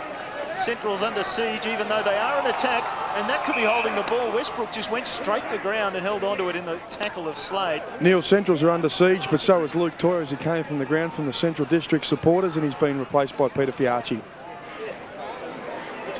Thanks for that, Sodas. Ball in dispute again. Coulter couldn't get the ball. Colville got a kick out of there. Slick hands. Now here's Stokes, and the Eagles break from the back again. Stokes looking for Mackenzie. Good work by Thomas, who hasn't quite been as predominant today, and he finds the line. 14 minutes gone, second term. Central's by 8 points in the top of the table contest. There's Elijah Ware. Yeah, Michael, just on Elijah, he's just popped a finger. He's got them taped together, and he'll be back ready to play again. Itching to get back on. Has been in outstanding form. Brugalo, the tackle by School is a beauty. There he is, just doing some limbering up, the man with the white boots. If you wear white boots, you need to play well, and I don't think he's let us down too much, Ben. No, it's certainly, like we said, you want to play well with the old racing stripe, and he's doing that at the moment. Ball jars free, Fiarchi in the back, Symes drove him into the turf. That free kick was there. Coulter, he's come off for a spell. Spent a few pennies, Josh Coulter, and a bit of a Guernsey change on the outer side too. And a mismatch, because Ware's gone on to a forward pocket, and Hall's having a look at him going, am I expect to run with him? Yeah, Benny's just been told from the boundary line too that he's going to take due, but instead he's just run straight off the ground, and John Floriani's going to replace him. On and off, all over the place. The short kick by Fiarchi found Sikalella in a much better position, directly in front of goal. And Sikalella, with a 6-pointer here, can bring it back to 2 points. And just a moment ago, we saw Vinny Brugalo just dispense with that second jumper that he had, Neil Cross, as you mentioned earlier. He's just got the short sleeves now. He's working up a sweat as Vinny. This man too, Sikalella, from 47 metres. Long, high kick. Is it coming around? It is! Eagles trail by just the 2 points. Well back in this contest, Ben. It's just what we'd expect. Just what we'd expect. A fair dinkum, just shootout like we talked about before, and you see the push in the back and the original free kick before the short pass to Sikalella in a little bit of space. And Sikalella being great down in defence with a lot of pressure, and then to run up into attack and kick a goal is extremely damaging, and just what the Eagles boys would have liked there. So does the in and outdoors are working on that boundary line for the Eagles. Yeah, they certainly are. Just with that Elijah Ware change, it's got the Eagles to move things around. Stephen Hall came off the ground. He's back on now. He's picking up Daniel Shell, and Joe Pedler having a rest. Hopwood with the mark. Steinburner in space on the far side, takes the ball, goes in long, and, well, not the greatest of kicks. It may yet find a target. It doesn't. On the ground, fighting hard. Sikalella coming the other way. Got one high. Briefly high off the ball. It's on again. Potter. And one of the Gowans boys, it's Chris Gowans, and Chris Gowans got a lovely little shot into the abdomen there before they started wrestling. They move on now as Sikalella takes his time, considers options. Not a lot of them. Central's manning up on the far side of the ground. Good spot up, finds Potter, or rather Fiarchi. Fiarchi, not the greatest of kicks. In fact, it was horrible. It was out on the full. Mackenzie, you might have heard the call, yours buckets. And we see there, Vinny Rugalos, obviously getting a bit hot under the collar. He's not the only one out there. There's a few players a little hot under the collar. Shell and Hall go for the ball. Comes to the front. Just a slight hesitation there from Merriman, and bang, he was gone. Umpire will come in, throw it up, half forward for the Bulldogs. Shell over the top, he's done that quite a few times. Stokes was clever, didn't take the first option, preferred to go to Fruin on the boundary, under siege. Bello was in tight. Eagles, though, through Westbrook. They don't get away with it. Another brilliant tackle, this time from Cowan. Well, this is worthy of a top-of-the-table clash. Just hoping it just goes on. It's just such a fantastic match. Central's lead by 2 points midway through the second term. Tell you what, if you don't want any body contact, go and have a shower, because these two teams are really slugging it out at the moment. Hall takes a timely mark over Jew. They could spread it to Stokes. He's reeled in on this side of the ground. Long kick by Hall, just kicks to a big contest. Mackenzie over the back, slapped it down. Gowans, that's Chris, got it to Marco Bello. Bello got it to Swatala. They share it. It goes to Hopwood. Hopwood goes in short, looking for Shell. Too short. Well done, Sikalella. Got it away. Westbrook just threw it on the boot. High kick, big contest over the back. Graham just waits for it to sit. Oh, kick smothered. Good pressure by Fiachi. He got it back from Mackenzie. Fiachi kicks and lets himself down. No, Passador come out on a full head of steam. Colville, just a quick kick forward. In goes Filippo, paddles. In goes Inkster, can't get clear. Good tackling by Hay. Lindsay in there also. There's Ronnie Fuller, a bit concerned. And another change as Hopwood comes off, so does, and also Krieg coming on. Yeah, Michael Heath did grab hold of his hamstring a couple of times during that first quarter. He did come off for a breather and he just may still be a little bit sore. And Filippo's hooked it round the body for a goal. Goal number 3 to Sam, and the Eagles hit the lead.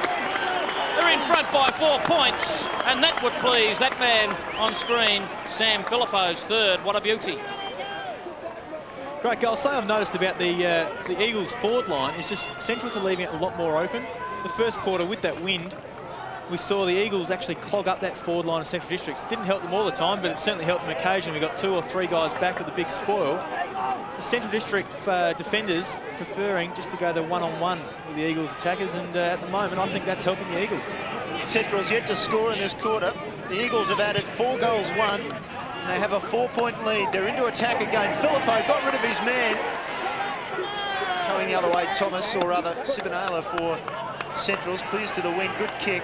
Mark taken by Slade. Slow to get up. Westbrook did well, held him up. Roy Laird just perusing the ground.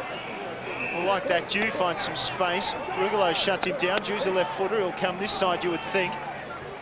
Lead coming from the goal square from Cowan. Dew does not go that far. O'Hara thumps it forward, hits Mackenzie in the face. Great tackle coming in from Fruin on Gowans. It's on behind the play between those two as Krieg takes the mark at half forward. And I think it's a 0-0 draw between Fruin and Gowans. Ball into the dangerous area, 20 metres from goal. Colville, now Ware, takes the ball away, he's in trouble. Forced a hand pass, James Gowans, he's in trouble, taken the ground. Centrals have turned over the ball. Fiachi against another speedster in Steinburner. They go to the line. This match has everything. Gee, the tackling's been fantastic out there today. It's just been absolutely ferocious and a real highlight of this top of the table clash. So we see Daniel Shell limping back from that contest coming through centre half forward. It was O'Hara when he thumped the ball forward somewhere, and there Shell was a victim. O'Hara now doing the ruck work. Mackenzie, hand pass to Slade, inside half forward with the kick. Sikalella's body work was just fantastic to get rid of Krieg and take the mark. No options to spread the ball at this stage, so he's going to go down the line, long and towards the wing. Westbrook couldn't call it in. Now he does, taking the ground without the ball. Play on calls the umpire. Swatala content to walk over the line. Colville was coming at him. Get another throw in. The Eagles by 4 points. We're into time on. Second quarter. Hasn't it gone quickly? Well, it certainly has. 4 unanswered goals by the Eagles in this term. Ball in dispute. Slade fixes that up. Long left foot kick. Shell can't hold on. Potter over the back, kicked off the ground, taken by Chris Gowans. Potter claims him. The umpires, if they're going to be consistent, they won't pay holding the ball. There's Ryan Potter. Take a lot to hurt him. We've seen him take some big knocks this year. Stokes kicks it very high, camped underneath it. Mackenzie and Thomas with a body work. Symes haven't called him too much. Rugolo locked up in the tackle. Umpire Richard Williams will do the bouncing or the balling up. There's Vinny Rugolo. Interesting to note that Centrals have been inside 50 as many times as the Eagles this quarter, 9 each, but they haven't scored. Good point there, Mogridge. Centrals go back inside 50, add another one to that. Good mark by Sikalella. Oh, he can spread it to this side of the ground to Stokes. Stokes can run. He can have half a dozen bounces, Matthew Stokes. He's had one. Decides to load it up. Looking for Filippo. Filippo and Sibanala. Good contest. Powell just couldn't take clean possession. Well done, Tyson Hay. That's the difference. Lovely bit of play. Over the top to Chris Gowans. Rugalo legally. The kick up forward. No one can take the mark. Potter did beautifully. Got it to Merriman. To Filippo in the centre. Had a lead from Fiacci. I think he might go long and look for Inkster. Inkster! What a grab! He doesn't let you down. He'll take one or two of those a game. Inkster kicks it long. Passador can't take the mark. Over the back. Fiacci. He might run in and hook it over the left boot. It's a goal! Oh, what a piece of play. Set up by that specky from Tim Inkster. And Peter Fiacci gets his first. The Eagles out to 10 points. Great grab. There we see it. Over the top. Couldn't find a bigger guy to get over the top of. And straight to his feet, using the football beautifully. And we see Passador running under it. Maybe a little bit rusty after a few weeks off. And a fantastic snap from that deep pocket. Well, the Eagles, they're back. Not that we doubted them after that first quarter, because they have shown us some fantastic signs over the last 10 or 11 weeks. And look, we are in for a fantastic game here today. Dew, been thrown into the middle. Puts the ball forward. Potter only knows one way, it's forward 100%, and he's caught now. Umpire will call for a bounce down. Central's players, as you can clearly see, not happy. Bit on in the crowd too. Between the two camps, Slade quickly inside 50 with the kick. Cicalella's done well in this situation this time. Ball favours Shell, round the corner. Ware could mark it, does mark it. Brilliant, play on, goal! Well done, Central District. Ware, well, he's a player, isn't he? Clever. Well, they had Sainsbury last year, and Ware stepped it up this year for them. They haven't lost anything there. No, that was so clever. Well taken. He just read with the wind. I mean, the wind's taking it back over his head, and he's running, holding his player off, and still managed to keep an eye on it as the ball's drifting behind him, and just judged it beautifully. Took the mark. Enough poise just to amble in, finish off the goal, and he has been super impressive today. And they've thrown him forward too, and immediately it gets results. He kicks a goal on Merriman. In goes Colville for Floriani. Eagles will, and they get another one. They won't before the siren goes. But we have been treated to a magnificent quarter of football, a magnificent half of football. It really has been. At half-time, the Eagles 7-2-44 lead the Bulldogs 6-4-40. Take us through the goal kickers in that first half, Ben Knights.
So this is the three-quarter time, right? Okay. All right. So what are we practicing? Oh, there's a back announcing linked to netball. Okay, all right. I know what's going on. No worries. Yep. Okay. After the game this evening, Eagles members and supporters with attendance guest classes are invited to play. Score and wrap up. Okay, then netball. And then, yes, okay. I'll go with it. And in the meantime, to keep you entertained, Stevens will interview several of the players from 5:30.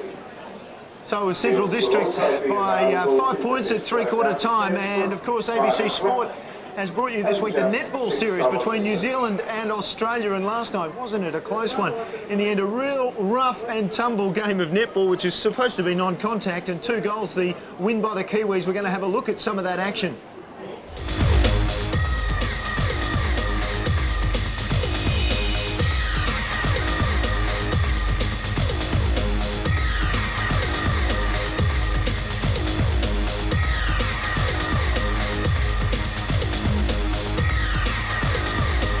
Ben, you would have seen some of that action out here at Woodville this afternoon. It's been quite intense, and it was very tense last night. The Australians came from 8 goals down at three-quarter time, and they lost by 2. It's the first time in 15 years the New Zealanders have managed to beat Australia in a Test series. And we see there the final score, 52-50.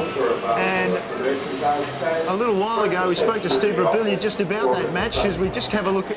I'll get this right. We'll have a look through the scores in the first 2 tests. New Zealand, Australia, a different lineup to what we saw in the World Championships, and this year they've got a different lineup. They lost the first test 54-45, and we saw that result last night, just going down by 2 goals. And the third test is yet to come. And a little while ago we spoke to Steve Rabilia just about last night's action. Thanks, Neil. Well, the conventional wisdom before this tour began was that Australia came over here lacking a little experience after 3 important retirements and an injury to Catherine Cox. Well, the critics were right in Christchurch, a 9-goal win for the Silver Ferns. They came here to Palmerston North, and the Australians had a red-hot go, but came up 2 goals short. So that just leaves the third test in Hamilton. We do hope you'll join us for that. The Australians will be looking to take something away from the series. They haven't lost 3-0 to New Zealand over here for 15 years, so that's what they'll be aiming to stop in Hamilton on Monday night. So we hope you'll join us then. Thanks for that, Steve. Yes, 11 o'clock on ABC TV on Monday night. You can catch all the action from the netball test. Back to the action here, and yada, yada, yada. Thanks.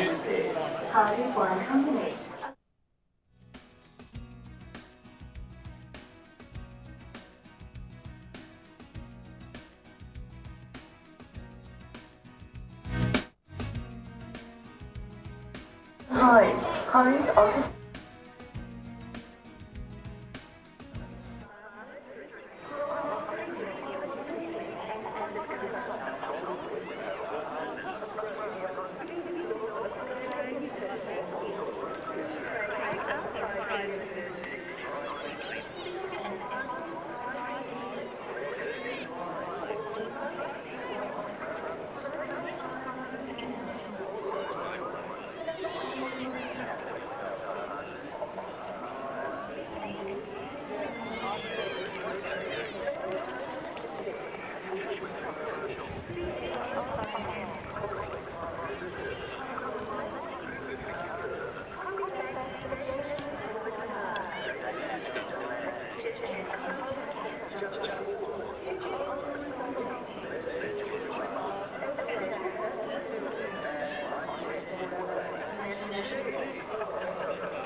Exactly, yeah.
Was it getting a bit cold down there?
Sorry, it'll work down the scoring end.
Yeah, we might wire up, Ben. You're free, mate. 4 minutes to on here.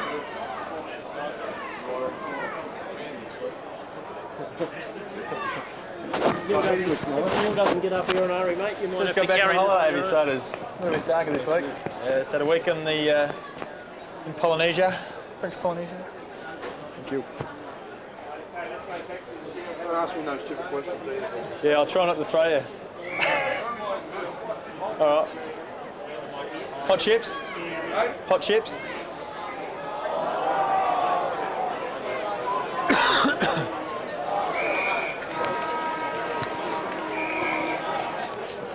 Here he is. Sorry, just grab that.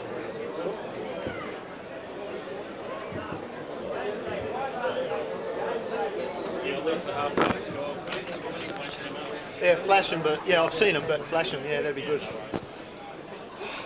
so much shit in the air. Hay fever, dust. The lenses. Oh. Wouldn't have known.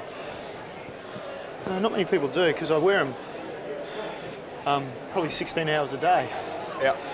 But every now and then you get a day like this, and you just feel a grip. Yeah. Okay, right. Everybody happy with that?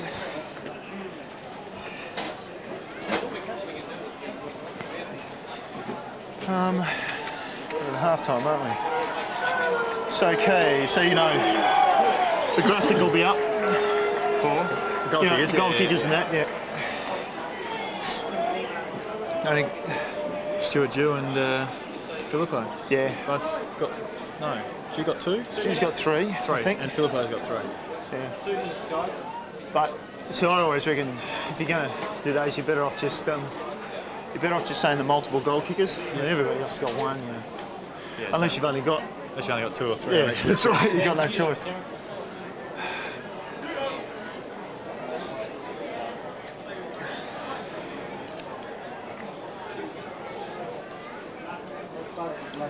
The root canal treatment, last week, was good. Thanks, cricket ball. Yeah? Oh, years ago. Yeah. Snapped the tooth off. They finally died. Yeah, just finally died. And abscess about the size of my head up there. No. Don't tell me that. It's I got 2 on the bottom. Have you? Gavin Krasiska, arsehole. Thank you very much. 1984. It's getting back? No, I was actually concussed and they sent Through me the back. tooth? No, sent me back on the ground. Ah. And I've picked up the ball near about midway between the edge of the centre square and the centre. Bang. And I've turned around and he's hit me with the point of the elbow. Snapped 2 of them off. I got 2. Are they crowned up? Yeah, Crowns 2 up? caps. Yep. I got just a shitty one. I was waiting until I finished footy and then crown it up. But yeah, sort of get the root canal done. They did. Every time I go to the dentist, they say, who did that work? Because it's bloody good. Oh, I'm really? thinking, I'm real happy with that. But yeah. Better off if you never have to have it in the first place. Shit. I never wore a mouth guard until then. Oh, right. Yeah. Wouldn't have saved me even a mouth guard, but you know, it's one of those things. Yeah. It's one of those things, you still wear one. 30 seconds, right. Incident is actually the lots of bumps and shit. Pressure. Stand by, here we go. 10 seconds. 9, 8, 7, 6, 5 seconds. 4.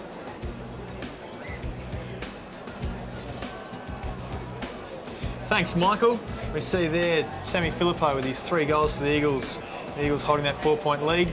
A few singles there, and on the other side of the counter, Central District, Stuart Jew with 2, and again Chris Gowans, Daniel Shell, Elijah Ware, and Matty Slade with 1 apiece. And I'll look through those stats, and gee, you would think they would be even, and let's look, they are just about right the way through, except for the inside 50s. Eagles able to put a lot of pressure on. Yeah, exactly right. I talked about the fact the Eagles are throwing a lot of guys back there to be the 2nd or 3rd man up at each contest. And you can see there only half, or around about half the amount of inside 50s for the Eagles. But yeah, not using the football inside their 50. Plenty of pressure on today. It's been worthy of a clash between the top 2 sides, both in the way that the players have approached the ball and also the desperation. We watch Brent Fruin chase after Daniel Shell, was not happy at getting one behind the ears. And speaking of which, there's been a couple of things that have happened where players have got a bit of biffo behind the ears. No doubt. I mean, with the pressure of a very close game between 2 sides, desperate for that top of the ladder finish, you're always going to see a fair bit of physicality, and we've seen that with the tackling. I mean, I've mentioned the tackling being the key today, and just such a ferocious tackle that we see there, and time again we've seen it between both sides. Licky Toya been in the action and loving it. He's had a crack more than once, hasn't he? Hasn't he? He loves that. Absolute pleasure to watch local footy on ABC TV this afternoon. Mark Soderstrom's on the boundary. He's been very, very close to the action. Yeah, Neil, it's been a super contest, hasn't it? It was billed as the game of the season and it hasn't let us down so far. One of the great stories we've seen today is Sammy Filippo. He got drafted to the Bulldogs after playing in a flag in '93 with Woodville West Torrens. Came back to South Australia, struggled a little bit, went to Port Adelaide for a little while, played a lot of reserves footy there, but he's back playing in the ones for the Eagles, and he has been fantastic today. He's become almost an opportunist type forward so far this season, and he's just getting better and better with age. And so does, as you said, Bill, does the clash of the season. These 2 sides look like they can go to another level that other sides can't. So you would think they'll play in the grand final?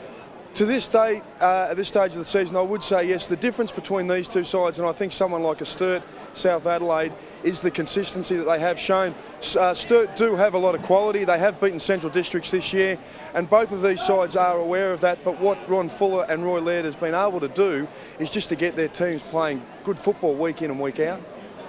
All right, Sodas, thanks for that. Just quickly, the scores from other grounds, and I can tell you that North Adelaide is absolutely flogging Norwood at the moment. 6-7-43 plays 2-7-19. I'll look across and see that Sturt 5-9-39 leads South 2-3-15, and Port Adelaide is giving Westies a whipping 9-10-64 to 3-1-19. Those are all half-time scores. North Adelaide, Sturt and Port in front at the moment. Here's Michael Maney with the action in the second half. In this game, the Eagles lead by 4 points. At quarter time, it was Central's by 21, so a 25-point turnaround. They see the Eagles lead by 4 points. Back in the centre. Schooler, taken by Toya, lays it off to Mackenzie. Mackenzie kicks it high to that man that Mark Soderstrom spoke about, Sam Filippo. He couldn't get it. Free kick. Advantage rule will be paid. It'll go to off to Hyde. Off to Hyde, kicks down the line. Good mark. Mackenzie, being a good player for them, averaging around the 21-22 possessions in season 2004 after spending a bit of time with Carlton on the rookie list. High kick, couple of grabs, Lindsay couldn't take the mark. Symes works it to the line. Just having a look around Ben Knights, have you seen any major structural changes from both sides? Not a lot. I think they're still going to back in the boys in the positions that they had Looking at Lucky Toyer, who's running back there, he's come back on the ground. But not too much to talk about so far. Quick shot of John Floriani there a moment ago as Ware got it away to James Gowans, back to Ware, couldn't control it. And ball taken to ground, Merriman. It flicks out the back. Dew overran it, Sikalella. Good handball, sets up Toyer, who gives it off to Merriman, a real springboard off half-back. They've got a couple of springboards in this game in Merriman and for the Bulldogs, Paul Thomas. Passador hasn't kicked a goal so far, doesn't really look like it. Inkster, he's been exciting, Tim Inkster. He's a couple of kicks out from goal, long kick and ill-directed. Mark taken by Quinton Graham. Graham spots up Slade, so the Bulldogs out of trouble. Slade, plenty of pace, loves to bounce with the left hand. He's had 3 so far, cuts through the centre of the ground. Long kick as Pedler looks on. Sikalella can't take the mark. All in dispute. Fruin tries to get through, held on to it for a fortnight. Umpire gave him the benefit of the doubt as Daniel Shell asked the question, the same one that I posed just a moment ago. I think he held on a bit long. Yeah, it looked like lucky to get away with the holding the ball decision there. Getting a little bit darker as we start the second half. Steinburner comes out for Central District, high and long, and they get to the front of the pack because it will come to ground. James Gowans, the man who was on the front of the pack, taken to ground, still tackled. Umpire gave him long enough to give it to his brother Chris. Over the ball, quickly slips the hand past to Switala. Was good and steadied, but then missed to the left. First score of the second half, 1 point to Central Districts and 3 points to lead to the Eagles. There's Adam Switala, there's the bench. O'Hara, like Luke Spear and Joey Pedler. Just waiting on the football to come back. There is a change for the Eagles. They're not playing their second ruckman up forward. Going for Passador in that forward pocket. Mackenzie has done this a couple of times, just tapped the ball on the boot. Lindsay goes to ground, wants the line, gets it. 3 points the difference. Top ball getters in the first half for the Eagles. Gavin Colville 16, Justin Sigalala 14, Andrew Merriman 12, Matthew Stokes 10 for the Doggies, Matthew Slade 14, Chris Gowans 12, 10 each to James Gowans and Elijah Ware. Central's benchmark. Yeah, for the Bulldogs, Jason McKenzie, Matthew Krieg and also Josh Coulter starting the second half on the bench.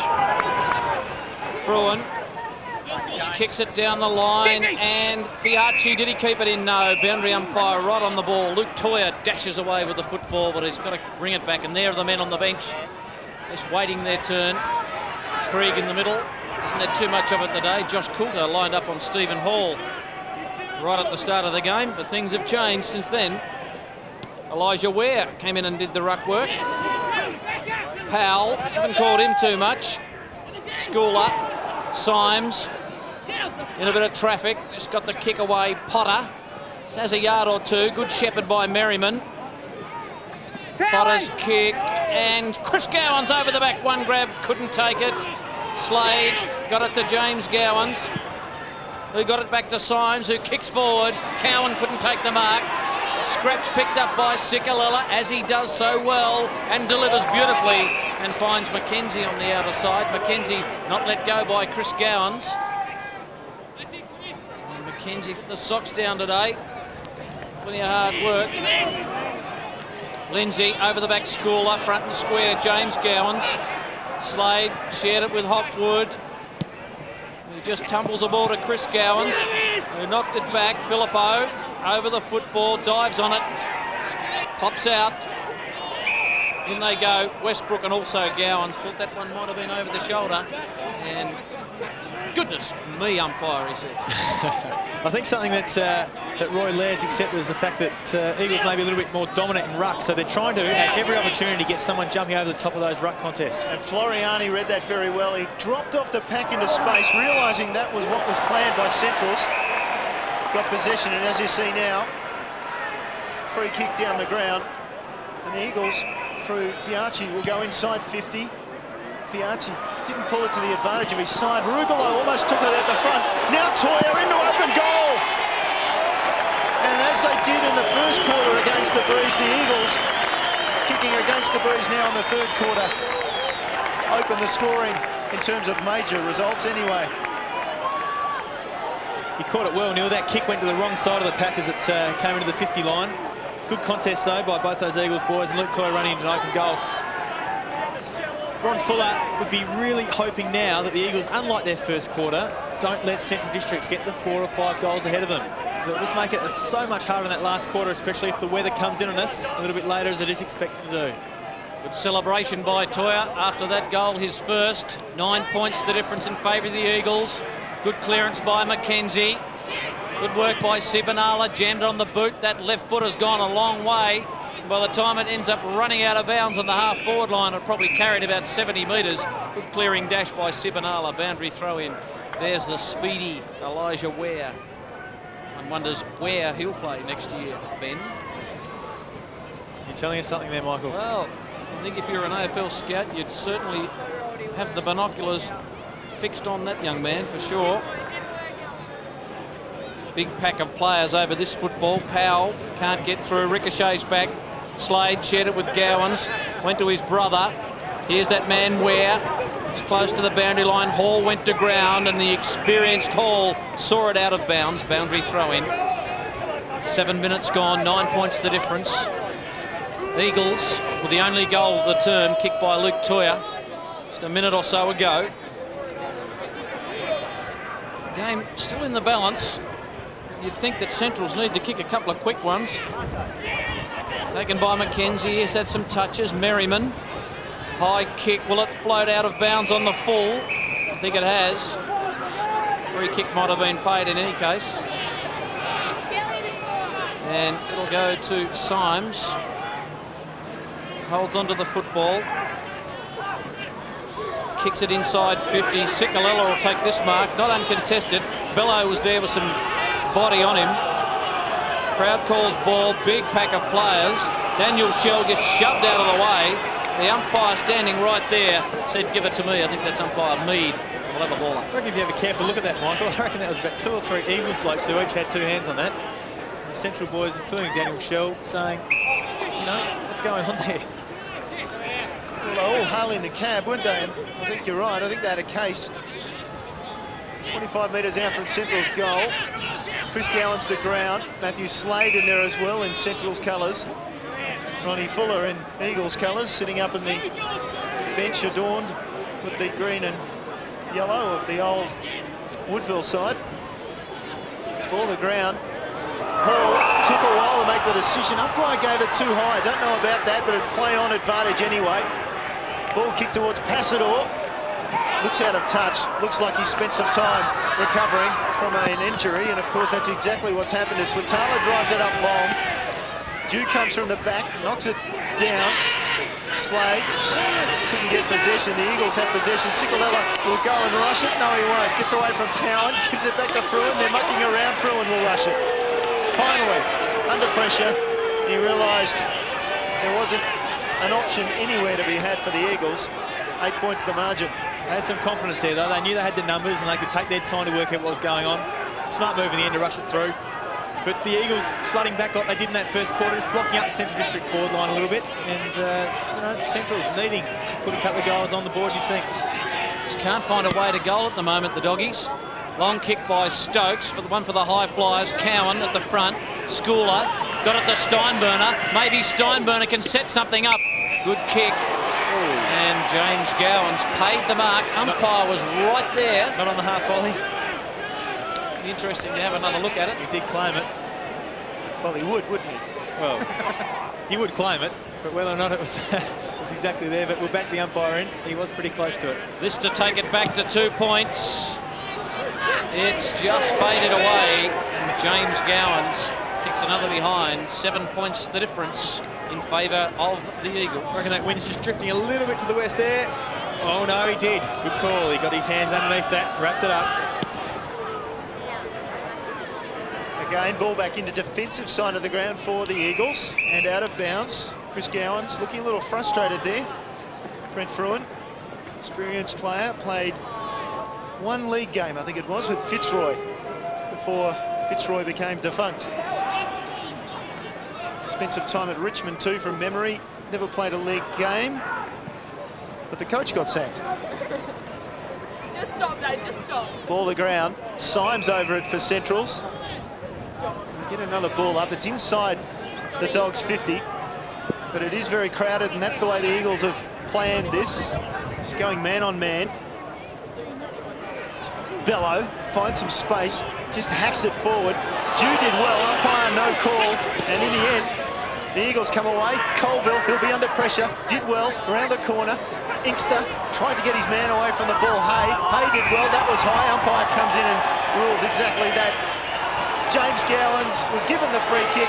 Hay was allowed to play on, and Hall marks for the Eagles right in the square. Sikalella had a lot of possessions in this quarter, had a lot of possessions in the match, had a lot of possessions in the season. Floriani on the end of this one. Floriani down to centre wing. Passador still looks out of touch. Great hand pass from Ware. Trouble is he found Colville from the other side. Colville down towards half forward. Fiacci used his body well. Symes tackled. Half forward left for the Eagles. We'll get another ball up. Fiacci slipping off the back of the Packers. Umpire comes in to throw the ball up. Heath Hopwood's back in this quarter. He did spend some time on the bench under suspicion for some hamstring troubles. Ware clears the ball for Centrals. They had the number, the Eagles. They had the numbers at least. Potter off half back, loose kick. Steinburner should wrap it up for the Dogs. Misses it, will follow up, but Potter follows up cleverly. Around the corner, found Toya. In space, Toya has Filippo inside 50 and finds him with the kick. No. Umpire calls play on. Filippo around the corner. They've got the numbers here too. The Dogs somehow scramble the ball away. Don't want to bring it out this side. Go the other. In a lot of trouble back there, but somehow the Dogs managed to escape. Sibonella finally clears it onto the far side of the ground. Chris Gowans is away now for Centrals.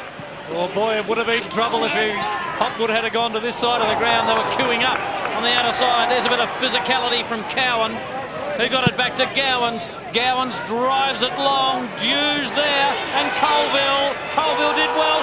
Dew's got him. No free kick. Colville, second effort. Coulter's got him. Umpire says, give it to me. Umpire me. Michael, Crowd gets upset. So does. Go for it. Change for the Bulldogs. Daniel Shell off the ground. Josh Coulter to centre half forward. Been slim pickings today for Daniel Shell. In goes Merriman, tried to go off the ground, no free kick for in danger. Dew spins around, O'Hara's got him but too high. And the Port Adelaide power listed Stewie Dew playing his first game in a long time for the Bulldogs. He's got a couple of goals, he's kicked 2 goals, 3 in fact. We'll go back and shoot for goal. Bounced off Sikalella there. Sikalella's been great with his tackling. As we see Stewie Dew go back. James Gowans has kicked the goal. Just dished it off to James Gowans, and Gowans split the middle. The first goal of the afternoon, and the Bulldogs finally get one with the breeze at the 14-minute mark. Good unselfish footy. We see here, bounce off Stewie Dew, bounce off Sikalella into O'Hara. Certainly grabbed him too high. Stewie Dew been great, you know, today. Like I've said a couple of times, he's come back into the team, helped Centrals out. Daniel Sheldon off the ground, the leading goal scorer in the whole competition. You know, they need someone else to stand up and maybe Stuart Dew's the man. James Gowans, 9 kicks, 9 handballs. There's 8 possessions this quarter already. Eagles by 1 point. Toya away from the middle, can go long. Opts to just pop it over the top. They had 3 options and none of them could take the mark. Over the ball was Rugolo. Goes in now, follows up, tackles Hopwood. He's on the ground. Somehow it comes out. Steinburner tries to free the arm successfully. Sibonella misses. Toya picks it up. Now Sibonella comes again. Finally, it's out of bounds. Frantic action again. And again, the Eagles just able to break out of the middle. Toya been a little bit too pretty there with his delivery. He drew the man towards him, but then tried to pop it, you know, only 10, 15 metres in front of him. Just needed to take a bit more time and really find one of those 3 targets that Neil talked about. Brilliant tap down from O'Hara, almost set up Mackenzie.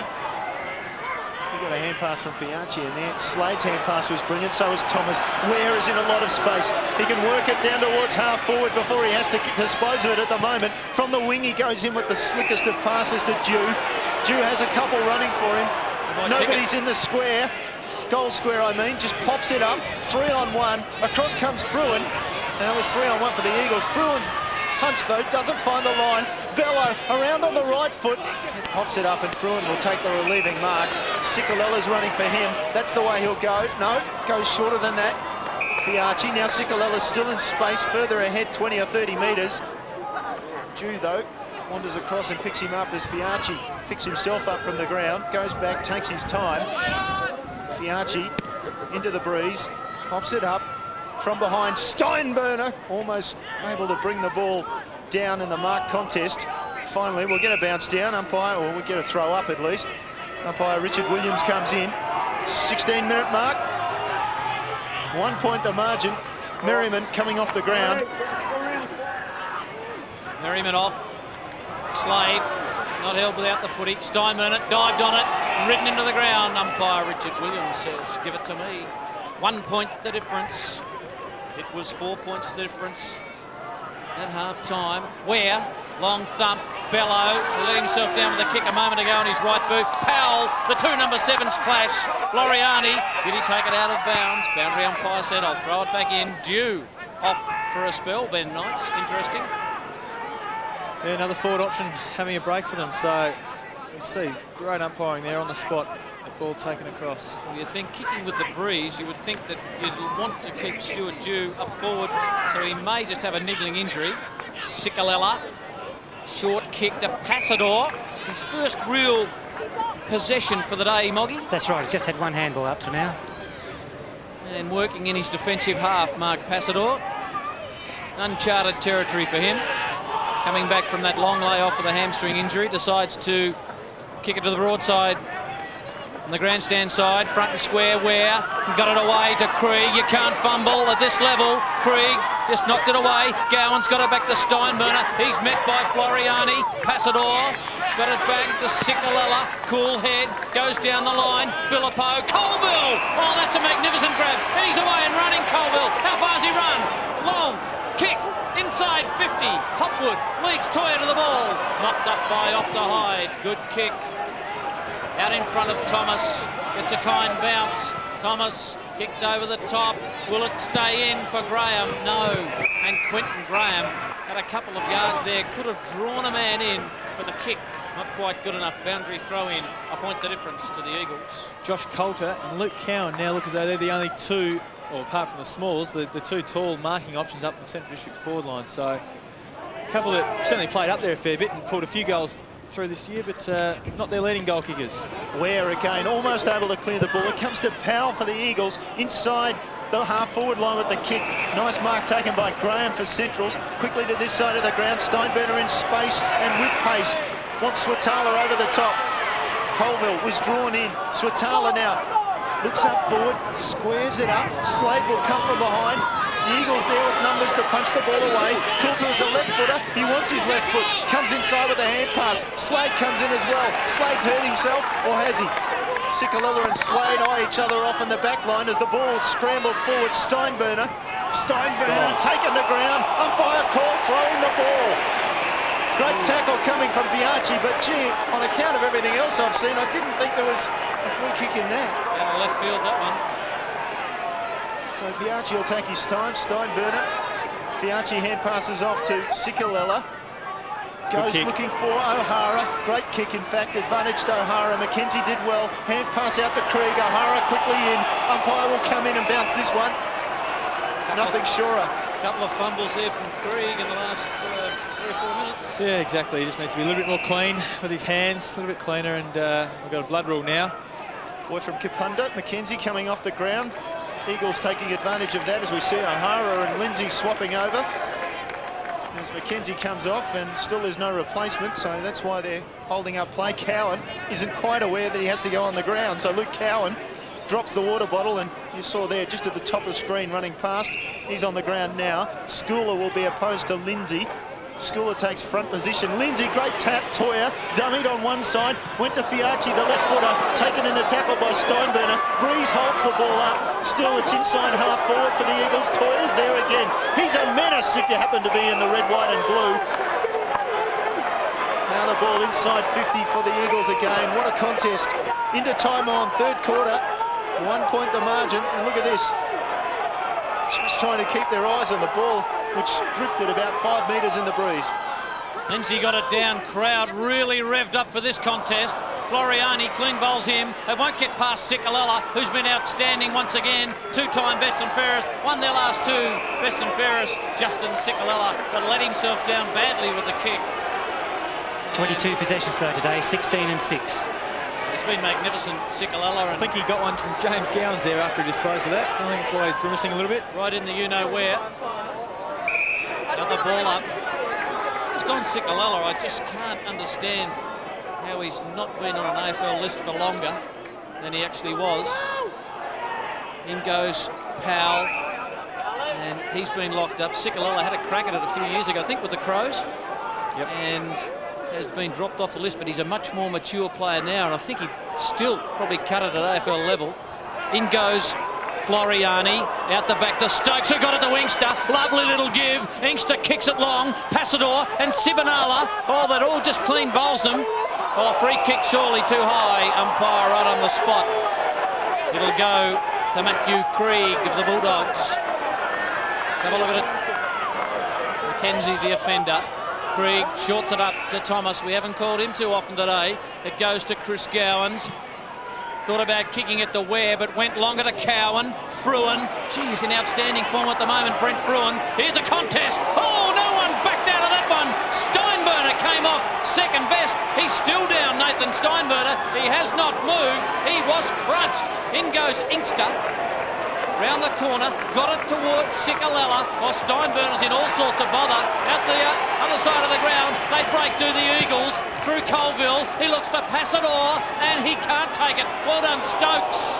Stokes is locked up. Umpire said ball up.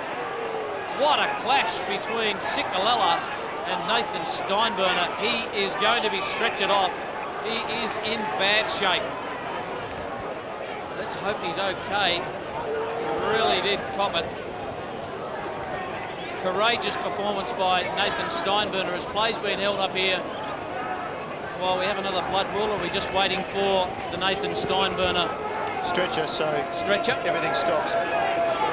Stretcher on the ground, and Ben Knights, what a crunch.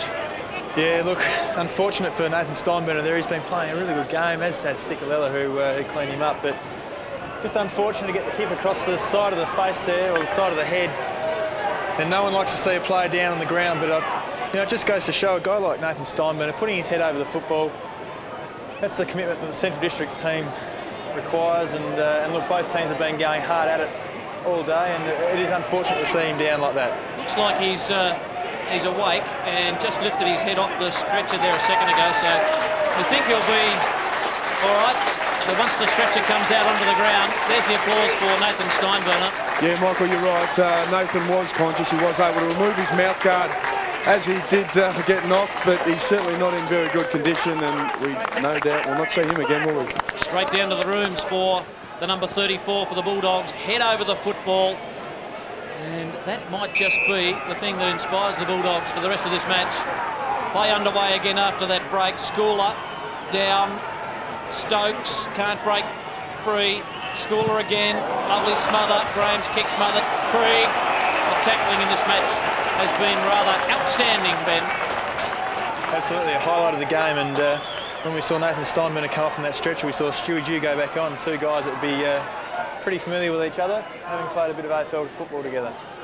Slade, Graham under pressure. Kick towards centre wing. Potter. Colville will get back there first. Well done by Colville. Sorry before. Courageous mark here on centre wing on this side of the ground. Drives it back towards half forward. Slade came to the front. Now it's James Gowans. Gets a bump, rides it, gives it to Symes rather. Down towards half forward. Great kick from Symes. Finds Coulter. Goal square's open. Coulter goes over the top. Dew hoping for a bounce. Gets a great bounce. Dew should kick a goal. Misses. Magnificent pressure coming in there from Fruin.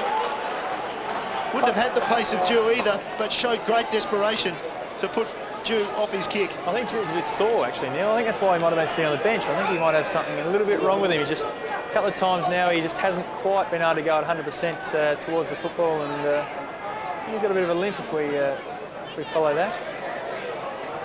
Had a bit of osteitis pubis, Stewie Dew, over the last year or so. Tubby's okay. 2 goals for this afternoon. Colville, his kick will be chopped off by Swatala. Doggies would love another one before three-quarter time. There he is, he's definitely hobbling. Stuart Dew sold the dummy, doesn't even want to kick, goes to Krieg. Krieg inside 50, loads up, a long kick!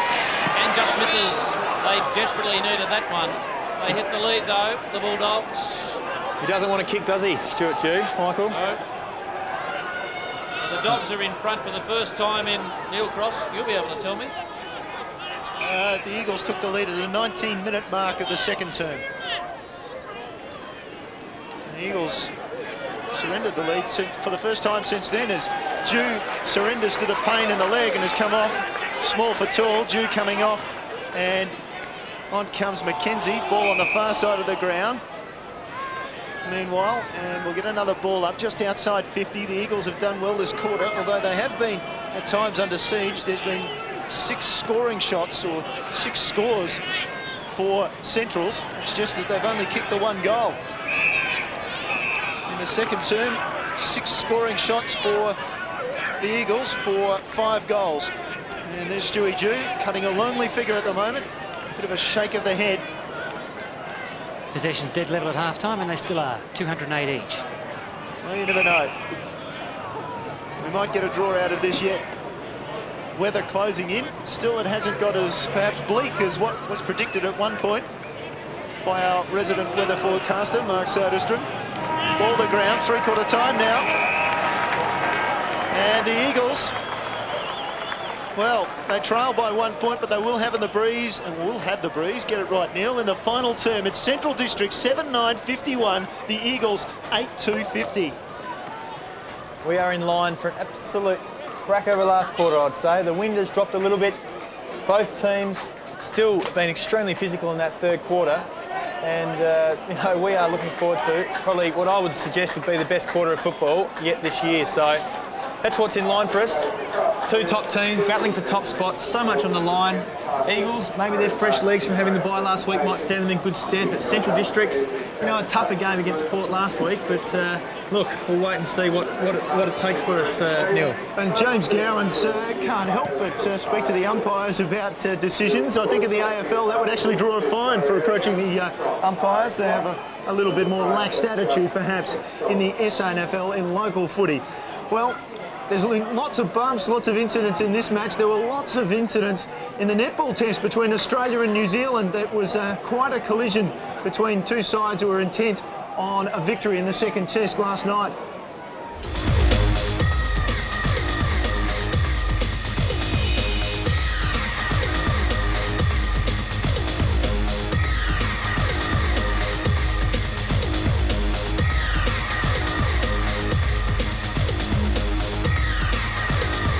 Well, the Australians were, as we see there, Liz Ellis, the captain, just speaking to her charges. The Australians came from 8 goals down at three-quarter time to get within 2 of New Zealand, but that was where it stopped. And as you can see, quite a number of incidents that wouldn't have been astray in this particular match out here at the Woodville Oval, but New Zealand getting home by 2 goals in that match to win the series over Australia for the first time in 15 years after taking that first test 54-45 last night. The result was 52-50, and Steve Rebilliard was our man on the spot for ABC TV, and he tells us what his thoughts were about the game. Thanks, Neil. Well, the conventional wisdom before this tour began was that Australia came over here lacking a little experience after 3 important retirements and an injury to Catherine Cox. Well, the critics were right in Christchurch, a 9-goal win for the Silver Ferns.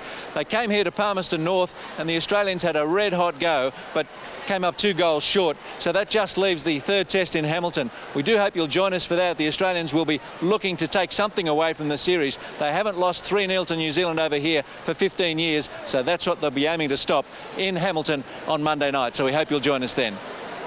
Yeah, look forward to that match Monday night from 11 o'clock. You can catch all the action on ABC TV Sport. This afternoon you've been catching all the action on ABC TV Sport, and there's been plenty of it, Ben. A lot of action. We look at the scores there. 1 point the difference now. Central District's up, taking that very slender, narrow margins into the last quarter. And I think we, like I said before, are in for an absolute cracking last quarter. And Moggy mentioned through that quarter the stats are pretty even. The goal scorers, as we see, Stuart Dew's out of the match with 2. Sam Philippo, the only multiple goal kicker for the Eagles, as they go into the last quarter, 16 shots for a goal as opposed to 10 for the Eagles. But as we said, things should even up in the final term because, of course, they have the breeze at their backs. The Eagles, they'll look forward to it. Moggy mentioned in that quarter the stats were even, and you can pretty much reflect that, except for the inside 50s. And we talked about that before, about the fact that Eagles are really bottling up Central District forward line, and we see there 20 more inside 50s for Centrals, just not making the most of it, but that's due to the pressure of the Eagles. Guys like Sikalella and a couple of the other backmen down there just putting up big fists and knocking the ball away, knocking it wide, and running the football out as much as possible. He's had a good game, Justin Sikalella, and you can see why he's seems like perennially up for the McGarry Medal favouritism. Sodas on the boundary, he's been listening to the Eagles. What's going on down there, Sodas? Yeah, Ronnie Fuller very happy with his boys, just conceding the one goal against the Breeze in that term. Some bad news for the Eagles, however. Paul Lindsay has been reported for striking Chris Gowans behind the play. For Central Districts, there are a couple of injuries. Nathan Steinburner, good news for him is that he's actually back moving around, and he's over at the moment listening to the huddle and listening to Roy Laird speak. Daniel Shell is a little bit proppy, and Stewie Dew also has a bit of a leg problem, so they may be undermanned for the rest of this game. And Sodas, I can tell from the way your hair's waving around now that the wind has picked up, and it's pretty ordinary out there. Yeah, it is. It's very dark, but we haven't had any of the rain or anything that we were expecting. The breeze is strong, and with Central Districts just a little bit ahead kicking against the breeze, it's going to be a very tough go for them to win from here. Will be, but the Bulldogs like a challenge as we look forward to next week. Speaking of a challenge, Sturt and Port at the Adelaide Oval. That will be an interesting contest. Port flogging West this afternoon, so they'll be in pretty good form. And this perhaps is one of their last throws of the dice in order to make the finals, Port Adelaide. And Glenelg against West Adelaide, South against North, Norwood against the Eagles, and Central will recover from this match by having a bye. And I can tell you, in matches this afternoon at other grounds, Port Adelaide is leading West Adelaide by 75 points. 14-10-100 plays 4-1-25. That's incredible and disappointing, I would have thought, for Westies. Oh, no doubt. Look, Sean Renner would be absolutely shattered with that result, and I know a few of those guys down there. My cousin Luke Donaldson, who plays for Westies, they would not be very happy. They wouldn't be happy at all, being on the end of a belting. Well, yes, particularly because they were so competitive. Made the grand final last year in Sean Wren's first year as coach. North Adelaide 9-11-65, Norwood 4-9-33, and Sturt in the bog, and I can tell you it is an absolute bog at the Unley Oval, 6-10-46. South Adelaide 4-8-32. Glenelg is the club enjoying the bye this afternoon as we look at Roy Laird, who's not really enjoying his afternoon, I would have thought, at this stage, wandering off the ground. Their work is really cut out for them, but the Bulldogs are a very tough side. No doubt. Look, that they'll take that 1 point lead into this last quarter. Roy Laird would have been giving them as much as he could just to really get their hands on the football, put it forward, and try and hopefully find a forward option. 1 point the margin at three-quarter time in favour of Central District as the Eagles coach Ronnie Fuller leaving the ground. Here's Michael Money to get us underway in the final term. Eagles going for 11 in a row. And as Ian Mogridge said at the head of the program, 14 in a row is their best. The Eagles' last win at Woodville against the Bulldogs, round 4 in 1999. They trail by one behind. There's Paul Lindsay up against Jason McKenzie. Underway in the final term. McKenzie took it out of the ruck and had a fresh airy and disposed of it cleanly. That's the rule. It's the Matthew Primus rule, they all call it. And Sikalella has been shifted into the midfield to give some grunt in the last term. Long kick, about 60 metres. Kick, drop, punt out the back. Swatala can't get it. Well done by Rugolo. Inkster just off a step, kicks it long. McKenzie. Well done, Symes, front and square. Shares it with Off to Hyde, who's got Krieg, and Krieg stretches, takes the mark.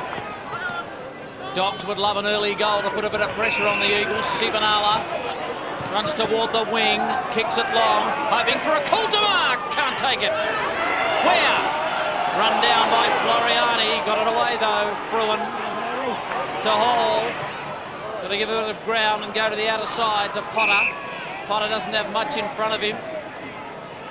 Decide to go down the line, honouring the lead of Philippo, who does good body work. Graham just left it for Sibonala, who dished it off to Gowans, who got it back to Hay. So the Doggies reload. Wobbly old kick by Tyson Hay, but there's Bruin, who's been outstanding across half-back. Got it to Sikalala. Sikalala. Great kick. Good kick to Spear. All he's got to do is take the mark. Symes wearing him. Let's give him a nudge. Watch it, Bradley. Spear honours the lead by Passador. Can't take the mark. Taken by Filippo. Good smother. And grabbing it was Graham. Kick out looking for Swatala. Just beat Colville to the ball, and he'll be happy to see that trickle out of bounds. It's just forward of the wing. I don't know if that was really the right kick there by Spear into the forward line. He put it out in front of the left-hand side of the goals there, and it was 1 on 3 by the time that Passador got to the football there. Sorry, a lot of space on the right-hand side though. Passador caught one across the head for his trouble too. Stokes getting the ball forward for the Eagles. We'll get another ball up at half forward for the Eagles. Richard Williams coming in, and as I said, Stokes was just feeling his head after that little 3-on-1 clash. Passador being the one, as Toya well rode. Sikalella finds some space where there really was none, pops it up. Passador coming hard, takes the mark. One grab, that'll give him some confidence. And he looks up a little bewildered because it's been a tough return for Mark Passador in the SANFL this afternoon. Yeah, he hasn't had a lot of it, but he has presented, and he's run under a few footballs. But look, that's all he needs. He just needs a full game under his belt, and he'll be much better for the run. And yeah, not convincing with that mark, but certainly kept his eyes on it and got under it. It's only the Eagles' third mark inside 50 today. Centrals have taken 8. Mark Passador taking his time. 20 goals thus far this season going into this match.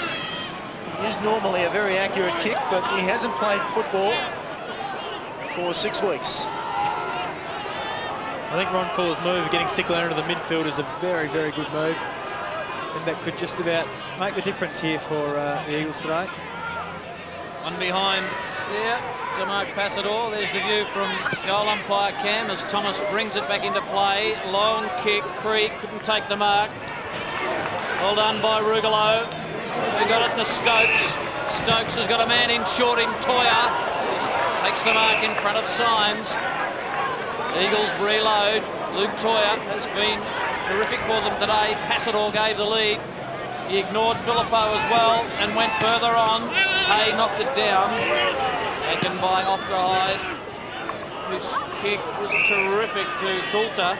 Just outside his 50, running on James Gowans. Doggies cut through the midfield to Symes. Symes has got no one to kick it to.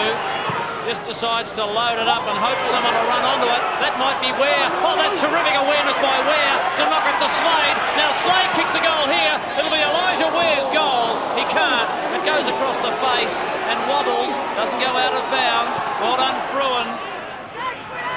Just wobbles the ball out of half-back. Bello leads in the race. Free kick off the ball against Colville. It'll come back for a push. It'll go to Swatala. Adam Swatala, who recently played his 100th game for the Bulldogs. Will kick it inside 50. Ball holds up in the breeze. Krieg can't take the mark. Taken by Toya. Tumbles along, spiral to Filippo. Went straight through his fingers. Hopwood got it to Mackenzie. Good turning circle. Not quite the Queen Mary. He got it away to Graham. Graham on the overlap is Krieg. Krieg will go in short, looking for Ware. Can't take it. Well done, Floriani. Front and square. Slade went to ground. Potter's got him. Nab. Westbrook to Fruin. Oh, chopped off by Chris Gowans. Frantic bit of play at half back for the Eagles. Umpire Mead will have a ball up. 5.5 gone. Scores dead level. What a crackerjack quarter we've got in this last term. Ball down. It comes to the back of the pack. Through it comes Merriman, high and long to half-back. Inkster with a brilliant mark. Great use of the body. Pinned by Hay, but he gets away eventually. Nothing much forward for him. Certainly no tall target. He'll want to go short and square, you would think. Merriman makes some space to his left, takes his time, and now they've set up Passador on the lead. Inkster goes longer and more direct. Filippo looked to be held, was held. Umpire call play on. Sibanala punched the ball wide. Little bit of leg work there from Gowans. Eventually got it out to his brother. That was James to Chris. Somehow they work it forward. Sibanala tried to step inside. He's gone twice. Somehow managed to get a hand pass out. Chris Gowans under pressure. Fruin off the ground. Sibanala another possession. Now Krieg and now Coulter just drives it in off the left foot. This will be interesting. From behind, Schooler. Just too much height and the ball just sat there and waited in that breeze. And Schooler was able to come over the top of Hall. Question mark though over the distance as he kicks into the breeze. I wonder whether he'll do what Mark McKenzie did. Well, did McKenzie handball off because Hay is the designated kicker. He didn't kick that all that well. The punch came from Fruin. Toyer at the front of the pack. Slade is his opposition. He takes it towards the line. Toyer will be happy with that. Played for the free kick. Umpire says throw it in. He held his feet well there. That's what had to happen. Toyer held his feet as he went through that football and just kept it in front of him. Scoreboard in the background. Scores are level. Low scoring game, but you'd expect that really in the conditions and under the pressure that there's been out there. It's in the Central's forward line, but they have the job in front of them. They're kicking into the breeze in the final quarter. Scores are level. Marco Bello, kick smothered. Beautiful work by Stokes. Merriman goes to him. There's the Doggies fans. Go, Ben. Sorry, Mike, I was going to say Sam Filippo is the guy that really needs to stand up for the Eagles here across centre forward. Started off the game like a house on fire. He had, his 3 goals early. Just gone out of the game a little bit now, so looking for a couple of strong grabs, maybe a couple of goals. When the game needs to be won, where's your spearhead that's kicked 39 goals for the year? Daniel Shell will get Sodas onto it. Taken by Stokes. Stokes out of his defensive 50. Long spiral torpedo. Good mark and stretched by the boy from Kapunda. In McKenzie, got it to Sibanala. Dogs go forward, loose on the half-forward line is Bello. Closing him down is Colville. Bello uses his right foot. Up goes Schooler at the back. Elijah Ware kicks a goal. Doggies in front. Oh, Elijah Ware. Could he be the X-factor for the Bulldogs in an unlikely game? An unlikely win, Ben Knights. He has been good after coming off that wing and been thrown down forward. He's snuck a couple of goals through and just read the crumbs well. I mean, we just saw before when he tapped it over the back of his head, he just has that awareness that so many players seem to. I mean, you can have good players, but then you have good players who've got that awareness that really lifts them to another level. And like you said before, you'd be surprised if he didn't make it into the AFL, but unfortunately the SANFL. Ball down in the middle. Sorry, Moggy. Yeah, 11 kicks, 8 handballs, Elijah Ware. Coulter did well, then turned over the ball with a hand pass. Sikalella wide to his captain in Colville. Couldn't take possession. Comes now to Slade. Slade taken to ground. Coulter fires up. Hand pass wide for Graham. Graham in turn chips one over the top. Looked for Gowans. Didn't find him. Well done by Westbrook chipping in. This side of the ground, he's got Spear in a bit of space. In the middle of the ground, he goes long with the kick. McKenzie favoured by it. Takes the mark for Centrals. Bad option. McKenzie in turn takes a right option. Goes out wide to Slade. Slade back infield to Coulter. Coulter can run with his left leg. Opts to hold up the play. Wants to go back to that side of the ground. Now he's looking around, considering, being told, open up the goals.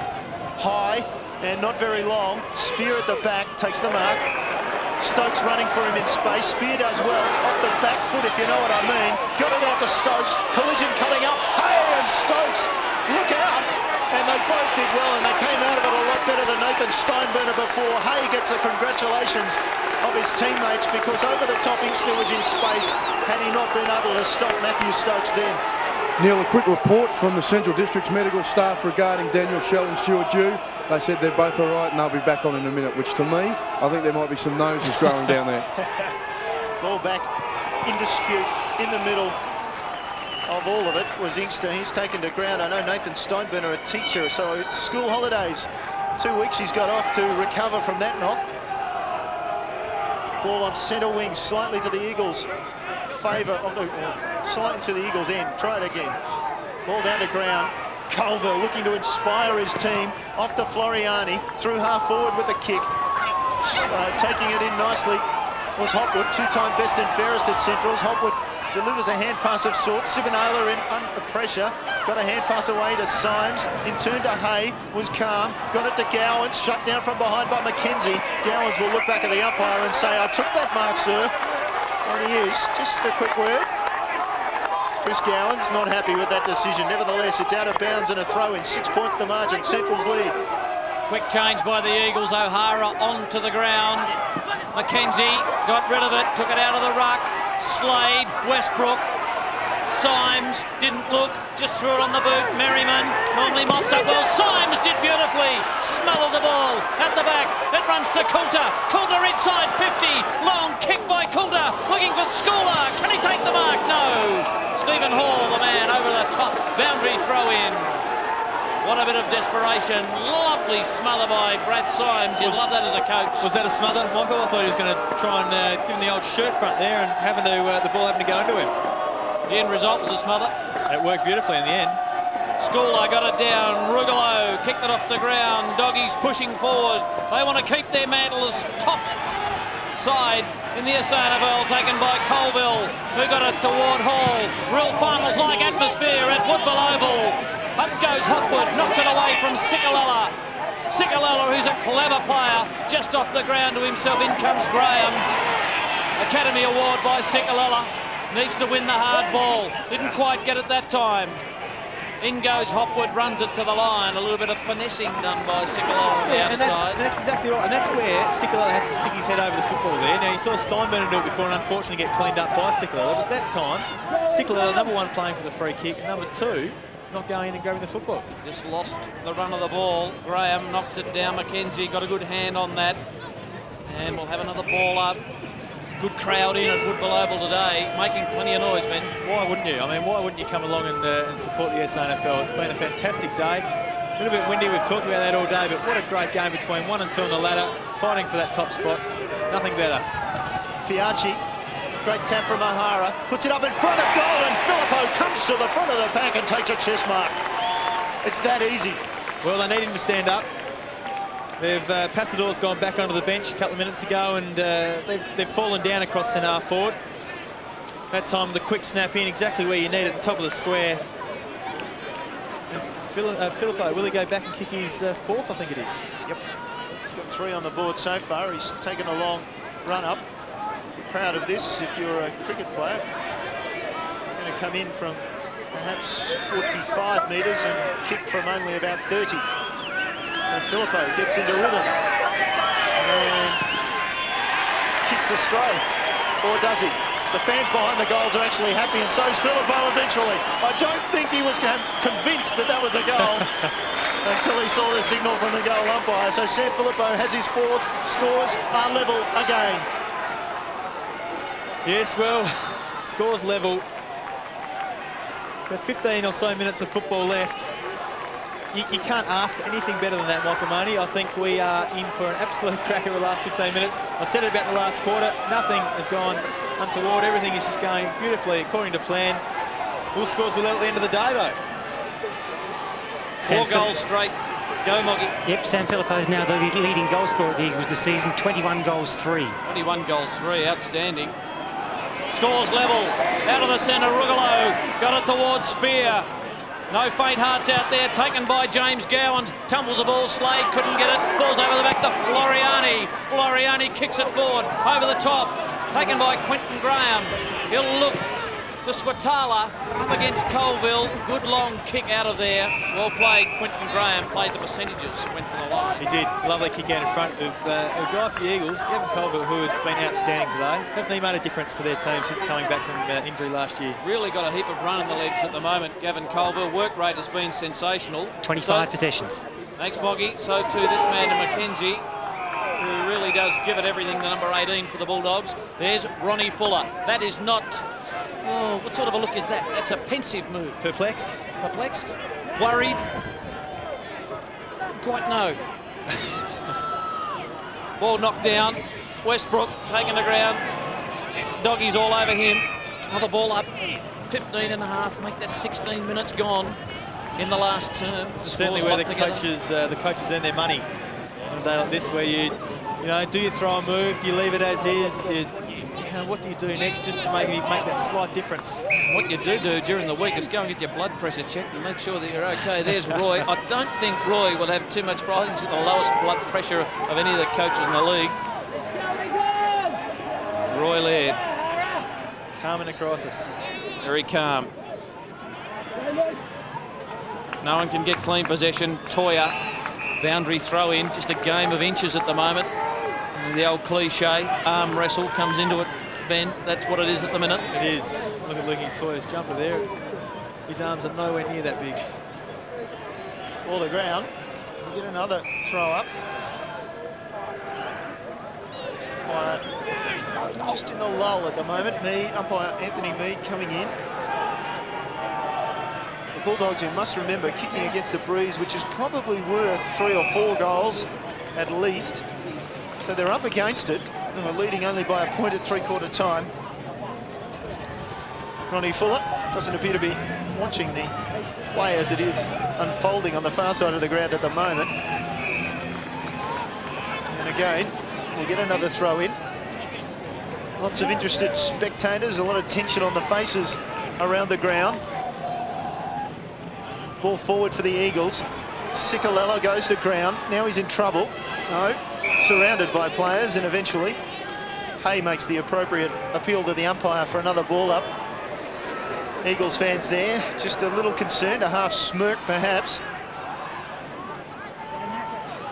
Still, it's in dispute. That can't be a mark. It only went about 14 yards or less, 14 metres or less. Still, it's in dispute. Still, the spectators enjoying the action. Pretty cool afternoon here at Woodville. It started all right. It's closed in, the weather. McKenzie out of the pack. Good hand pass to Swatala. Goes down the line sensibly. Umpire rules. That's okay. We'll get another throw in. Game of inches or centimetres if you prefer, as Michael Maney mentioned before. And as I mentioned, it is quite cool here at Woodville. Doggies fans making the journey from Elizabeth this afternoon. McKenzie out of the pack. Toya, great hand pass. Colville hand pass. Westbrook just taken to ground. Weir was clever. And now they clear it from the back. Running is Thomas. Twice best on ground in grand final rematches. Thomas just can't get a handle. Finally, Merriman presses him. It goes over the line. Merriman has a word to Paul Thomas. Father Jamie played 124 games for Central District. And Andrew Merriman has just come to the SANFL this season from Geelong in the VFL. Are we headed for another close one? Remember Simon Arnott at this ground a couple of years ago, kicking a goal after the siren, or right on the siren, to sink the Eagles. They'd had that in the back of their mind as Cicolella boots it forward. Filippo lays it off to Spear. Spear couldn't quite handle it. He just goes to ground. In goes Krieg to off to Hyde. Plenty of pressure there by the Eagle forwards. Taken by Inkster. Here comes Inkster. Throws it on the left boot. A tumbling ball. McKenzie! Will he be paid the mark? Umpire said no. Taken by Graham. What's your decision? Ben Knight shakes his head. Thought he might have had just enough of it. Short kick. Spots up Chris Gowan. I'm shaking my head because he had to take that. Jeez, he had to take that mark. Oh. Definitely not a mark, but a had good call. to take it. Good call by the umpire. To the outer side. Fiacci held without the footy by Thomas. Umpire said he was over it. Off to Hyde. It's the handball down the line. Thomas takes it over. Emotions high at Woodville Oval. Scores locked together, 57 apiece. As we tick into 20 minutes, we're into red time at the moment. Into time on. Up goes O'Hara down to Westbrook. Away to Powell. Powell from outside 50. Loads up. A long goal! No! Through from behind. Eagles are in front. What a kick by Powell from 60. Great awareness by Stokes as he just gave the handball over the back there. And as we saw on goal umpire Cam, not missing by much. There's not going to be very much time on. There's only been 2 goals, 2 kicked this quarter. And we are into time on now. 1 point the margin. The Eagles lead it. Michael Maney raising some ghosts of the past that Central's kicked a goal through Simon Arnott after the siren a couple of years ago here to beat the Eagles. Rugolo thumps it forward, back inside 50 for the Eagles. And we'll just have a quick look at the weather radar, courtesy of mobile phone, that the rain is just starting to come in off the coast. We're in for a interesting night at the Rugby Union tonight. Australia playing the Pacific Islanders. That'll be in heavy conditions. Right now the conditions aren't too bad. Hopwood over the ball for Centrals. There's a free kick off the ball, taken high and late, or taken at least late, was Slade. He'll get a free kick. He nurses his arm. There's something wrong with that. Keep an eye on it as he goes to Ware. He's in the forward pocket for a while. Now he's down back. Ware's under siege at the moment. Coming after him was Inkster. Ware goes to ground after kicking the ball wide. Eagles will want to get possession and maybe get it out of bounds or maybe get a sealer. Here's Inkster inside 50, snaps it towards goal. 2-on-1. Hopwood takes the mark for Centrals. They'll get another opportunity to clear from back there. Fiachi looking for perhaps the reversed free kick. Maybe got one high. Ware drives it outside 50. Long kick towards centre wing. Ball out of bounds. Eagles happy with that. 21 minutes and counting, almost to 22. Toya, he's had enough for the afternoon by the looks. Off the ground, on comes Passador again. Maybe he can add something that will just seal this match for the Eagles. They lead by a point. Boundary throw in. In goes Lindsay. Ware collars him. Time running out now for the Doggies. Michael, they've got to win it. Just to let you know, the rain has just started to fall here, so probably an opportune time for the Eagles. Oh, will the rain be a factor? Swatala out of the congestion, just gives his side an extra 30 metres. Boundary throw in, 22 and a half gone. Just mentioned our friends at Port Lincoln that had this weather closing in, what was it, 90 minutes ago? That's right. It'll take long to scoot down to Adelaide. Lindsay, Inkster, he's looked dangerous in this last term, Tim Inkster, but he hasn't been able to provide something really special for us. We thought Luke Powell did a moment ago with a long behind, and that put the Eagles in front. Should be popular with the spectators behind her. Absolutely. It's a fairly large umbrella. Taken by Stokes. Stokes, Passador at the front. Oh, Quentin Graham has been terrific in this final term.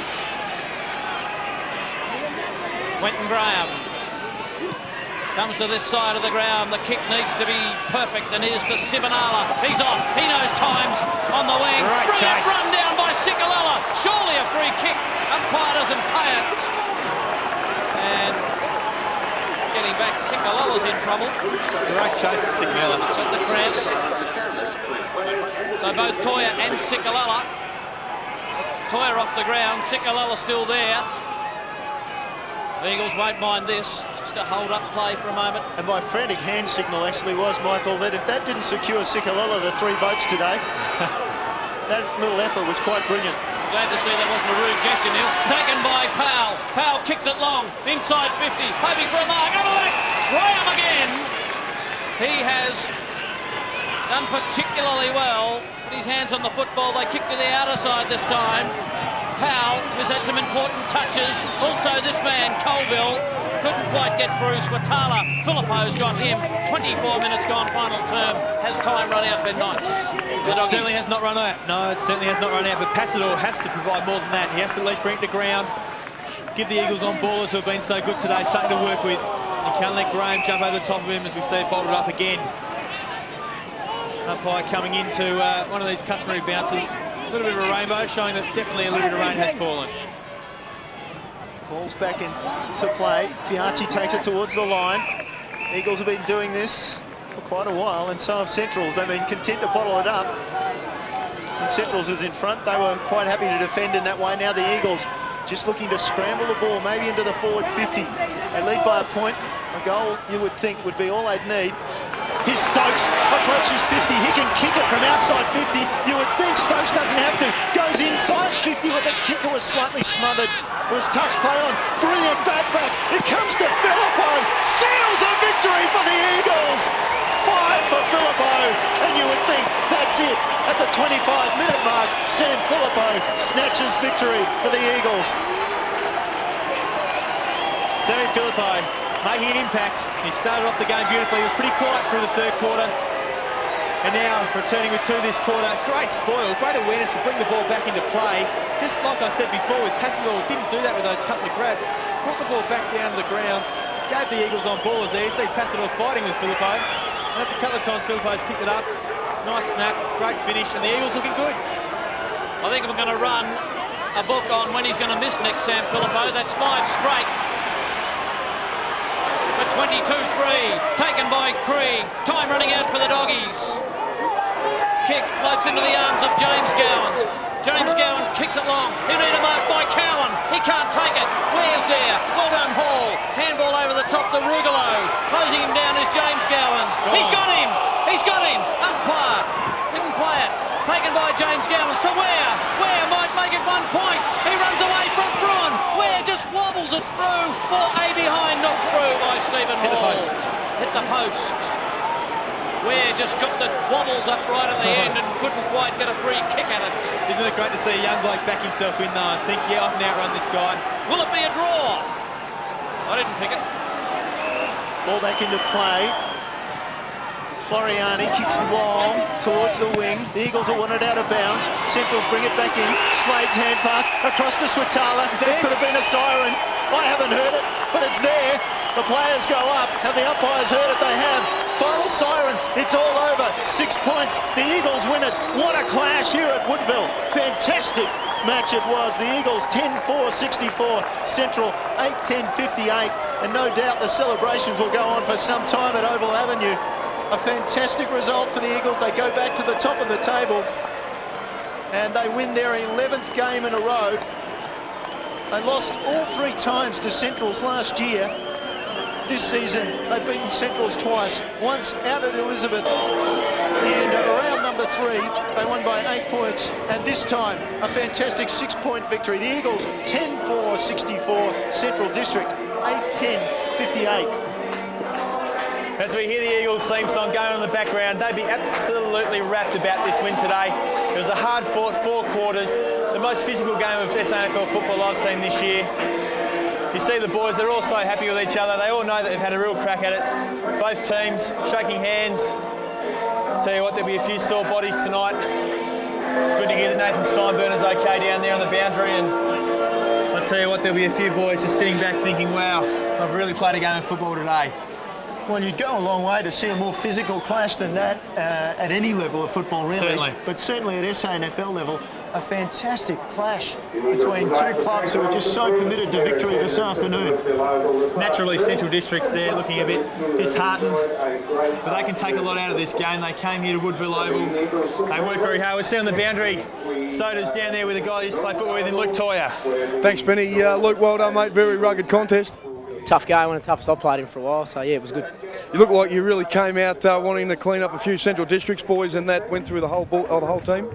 Oh, no, we just have an aggressive tackle on the ball and the body, and maybe it was a little bit over the top, but look, I think we were led pretty well today by our captain. 11 games in a row, looks sensational at the moment. Oh, yeah, look, it's great, it's fantastic for the club, but it's a lot of work to do. And Benny Knights is up there today. He's been wrapping you up all day. He thinks that you're absolutely fantastic. I think he might even put the number back on the old duffel coat. Well, actually, I owes him money from when he was back in Perth, so it'll be good to catch up with him. All right, mate, I'll let him know. Well done today. Cheers, thanks a lot. As we go through some of Luke Toyer's possessions this afternoon, he had a good game, didn't he? He was in there with the physical stuff early, but he finished off with his skills, and at the end of the day, physicality aside, they were basically even. It was the Eagles' skills that got them over the line. Yeah, no doubt. Look, we talked today, and we saw highlights all day about the tackling and the ferocity of both teams. But in the end of the day, we saw, the Eagles bottling up that back the forward line of Central District. The Eagles' back line, and that bottling up with their clean disposal and their use of the ball going forward really stood them in good stead and helped them achieve that victory. And the Eagles' colours rule supreme as we look at them coming off the ground, and as you can tell from the PA system, it's quite loud. Yeah, I'm having a little bit of trouble actually hearing anything going on here apart from the cheering and the PA system, but a great win, a great victory as we have a look at some of the highlights of today's game. Yeah, well, the Eagles started pretty well into the breeze. This was the opening goal of the match, in fact, and they just showed that if they worked hard, they could get goals into a pretty strong breeze and a pretty difficult breeze. Yep, the Eagles started well and they worked into that breeze. You see the first of 5 there for Sammy Filippo. But, the Central Districts team, after that first 5 or 6 minutes in that first quarter, really showed the way and used the breeze well. We see now going to the second quarter. Again, Filippo finishing off nicely with his second of his 5 goals. This guy impressed me today. Sorry, Neil. He showed a lot, some really good leaps in Inkster and a nice finish there. Yeah, Timmy Inkster, part of the revival, if you like, in the second term for the Eagles as they went from 21 points down to 4 points up at half-time. And then Central's, given the use of the breeze in the third term, came back to lead by a point. But Inkster, you mentioned that fellow, yes. He's made some mistakes earlier in the season where he seems to just want to play on and he's not ready to play on, if you know what I mean. Yeah, and he gets swamped. Yeah, certainly. I mean, it's good to see a guy with, gets hold of the footy and wants to take that step, wants to play on. I mean, it's fantastic. It really helps the team. We saw a couple of opportunities today where I think Colville and even Steinburner took a mark and then just took off straight away and used that speed and got them that 2 or 3 yards. So it's good to see occasionally.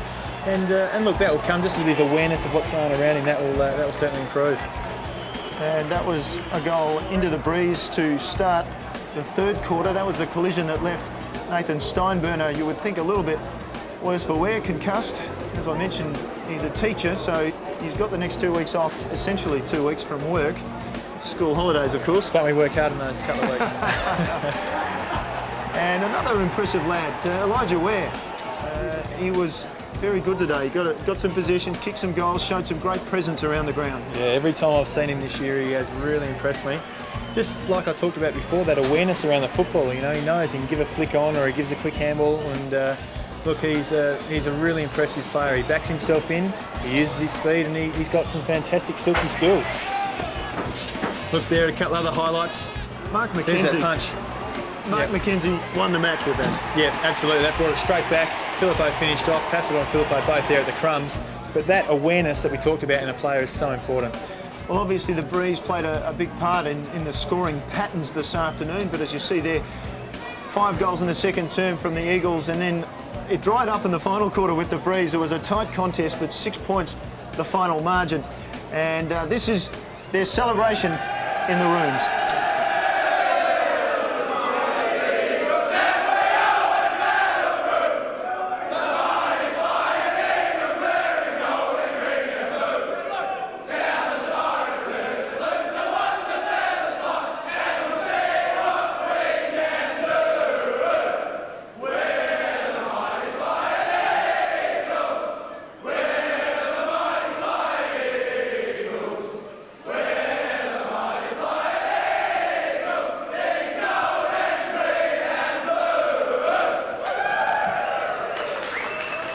Certainly the mighty Flying Eagles. They've beaten Central District for the second game this season. Central's coming off a 3-game winning streak, running into the Eagles, and boy, are they hot. They've won 11 in a row. As we look through those goal kickers, Sam Filippo, we mentioned several times, with 5, the leading goal kicker for the Eagles. Stuart Dew, who appeared to me to be injured, but not according to Central District, and Elijah Ware with a couple for Centrals, and obviously those figures would suggest they lacked some real potency up forward. Yeah, certainly Stuart Dew and Daniel Shell both off the ground for the majority of that second half. Certainly cost Central Districts and took out a couple of their avenues to goal. And again, they still finished fairly dominant with the inside 50 Centrals, but again, reflective of the fact that they really struggled to kick goals or have goal targets. Yeah, look, and apart from that, there's not too many differences there. It's we see the stats, a lot of kicks and pretty even amount of kicks and handballs all overall. And I guess the number one question that would be on people's lips looking at this result this afternoon, Centrals, have they dropped? Eagles, are they premiership favourites? Yeah, no doubt. Look, no doubt the Eagles have to go into the second half or the later half of this season as premiership favourites. Central Districts, by all means, they're still right there though. Don't discredit Central Districts with... Oh no, I wasn't. I was just asking the question. No, sure, I understand that, but by no means should anybody be discrediting Central Districts. They are, a really potent team over the entire ground, and they'll bounce back. They'll still be right up there at the end of the year, and whether or not they can fight for that top spot and wrestle it back from the Eagles, I don't know. I don't think the Eagles will be too keen to give it up. No, and you see the Eagles coming out of their post-match meeting, and Ronnie Fuller would no doubt be very happy, as would the Eagles, with that result this afternoon. As you said, basically installs them as favourites. They lost their first game of the year. They had a bye in round 1. They lost their first game of the year to South Adelaide by 39 points.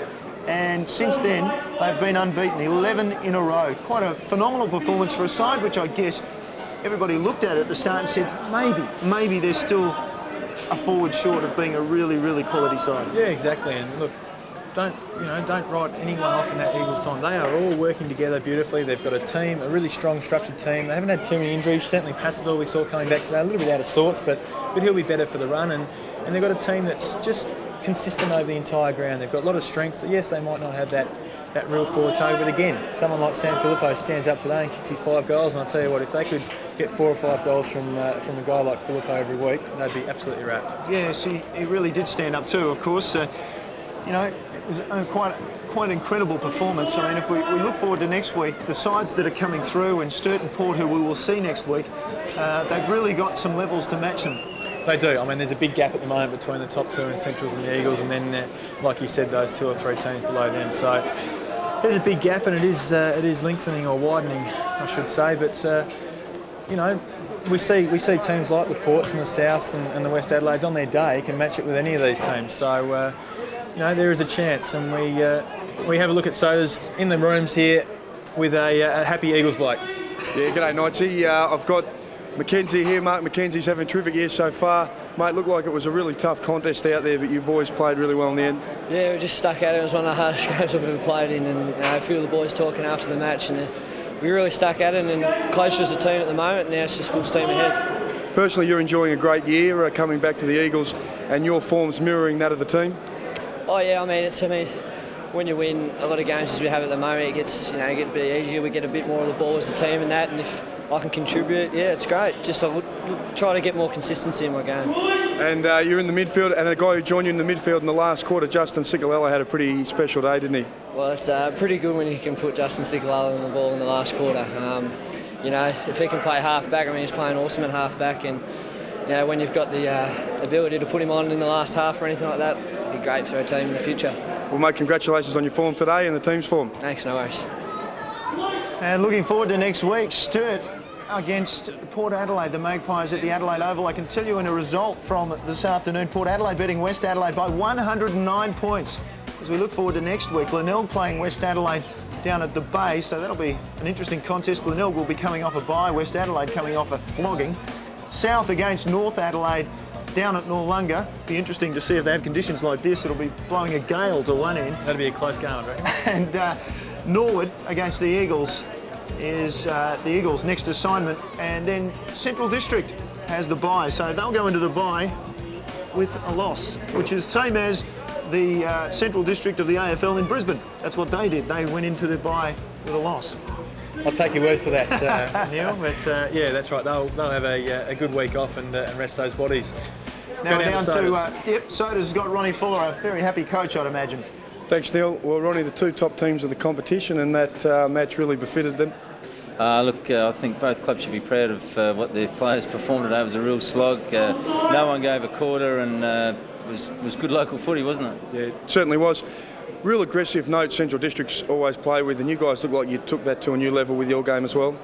I think we've been pretty hard at it all year. I think certainly the first time we played Centrals, it was our aggression that kept going, and all through the season we've been pretty hard at it. But they're the measuring stick, aren't they? So we're happy that we can match it. We're happy to outscore them in the end, obviously. A couple of weeks ago when you got over Sturt at Unley, we talked about Sammy Filippo and his influence, and he just keeps getting better like a good Shiraz. I'm sure he'll like to be compared to a good Shiraz. Look, he's technically very good, Sam. He's been playing footy for a lot of years. He's probably what he lacks in speed, he makes up for in staying over the ball, and one, grabbing the footy and not going to ground, and just do all the technical things he does right, and he's certainly good when he gets the ball in front of goal. Ronnie, 11 in a row, go and enjoy it. Thanks, Mark, I will. Good on you, mate. I'm sure they'll enjoy it tonight, no doubt about that. Ben, Michael Maney, you're shivering in the cold down there. Now tell me, Sam Filippo, if he could be fit for a whole season, could he kick 100 goals? Oh, gee. And I was waiting for a shootout between Mark Passador and Daniel Schell, and that didn't eventuate. But look, Sam Filippo, I think I made comment a few games ago, he really started to loosen up a few matches ago, and he's kicked a lot of goals in recent times. I think he could kick 100 if you could ever get him fit for around about 23 rounds, but he was sensational today. Yeah, he was, wasn't he? And look, premiership favourites now in your book? Oh, look, wouldn't discount Central District. I think Eagles would just have taken premiership favourite off them, I think. But Centrals will be there when the whips are cracking, you'd have to say that. You would imagine that they would be there when the whips are cracking. They're victorious this afternoon by 6 points, the Eagles over Central District. Thanks for your company. We'll see you next weekend.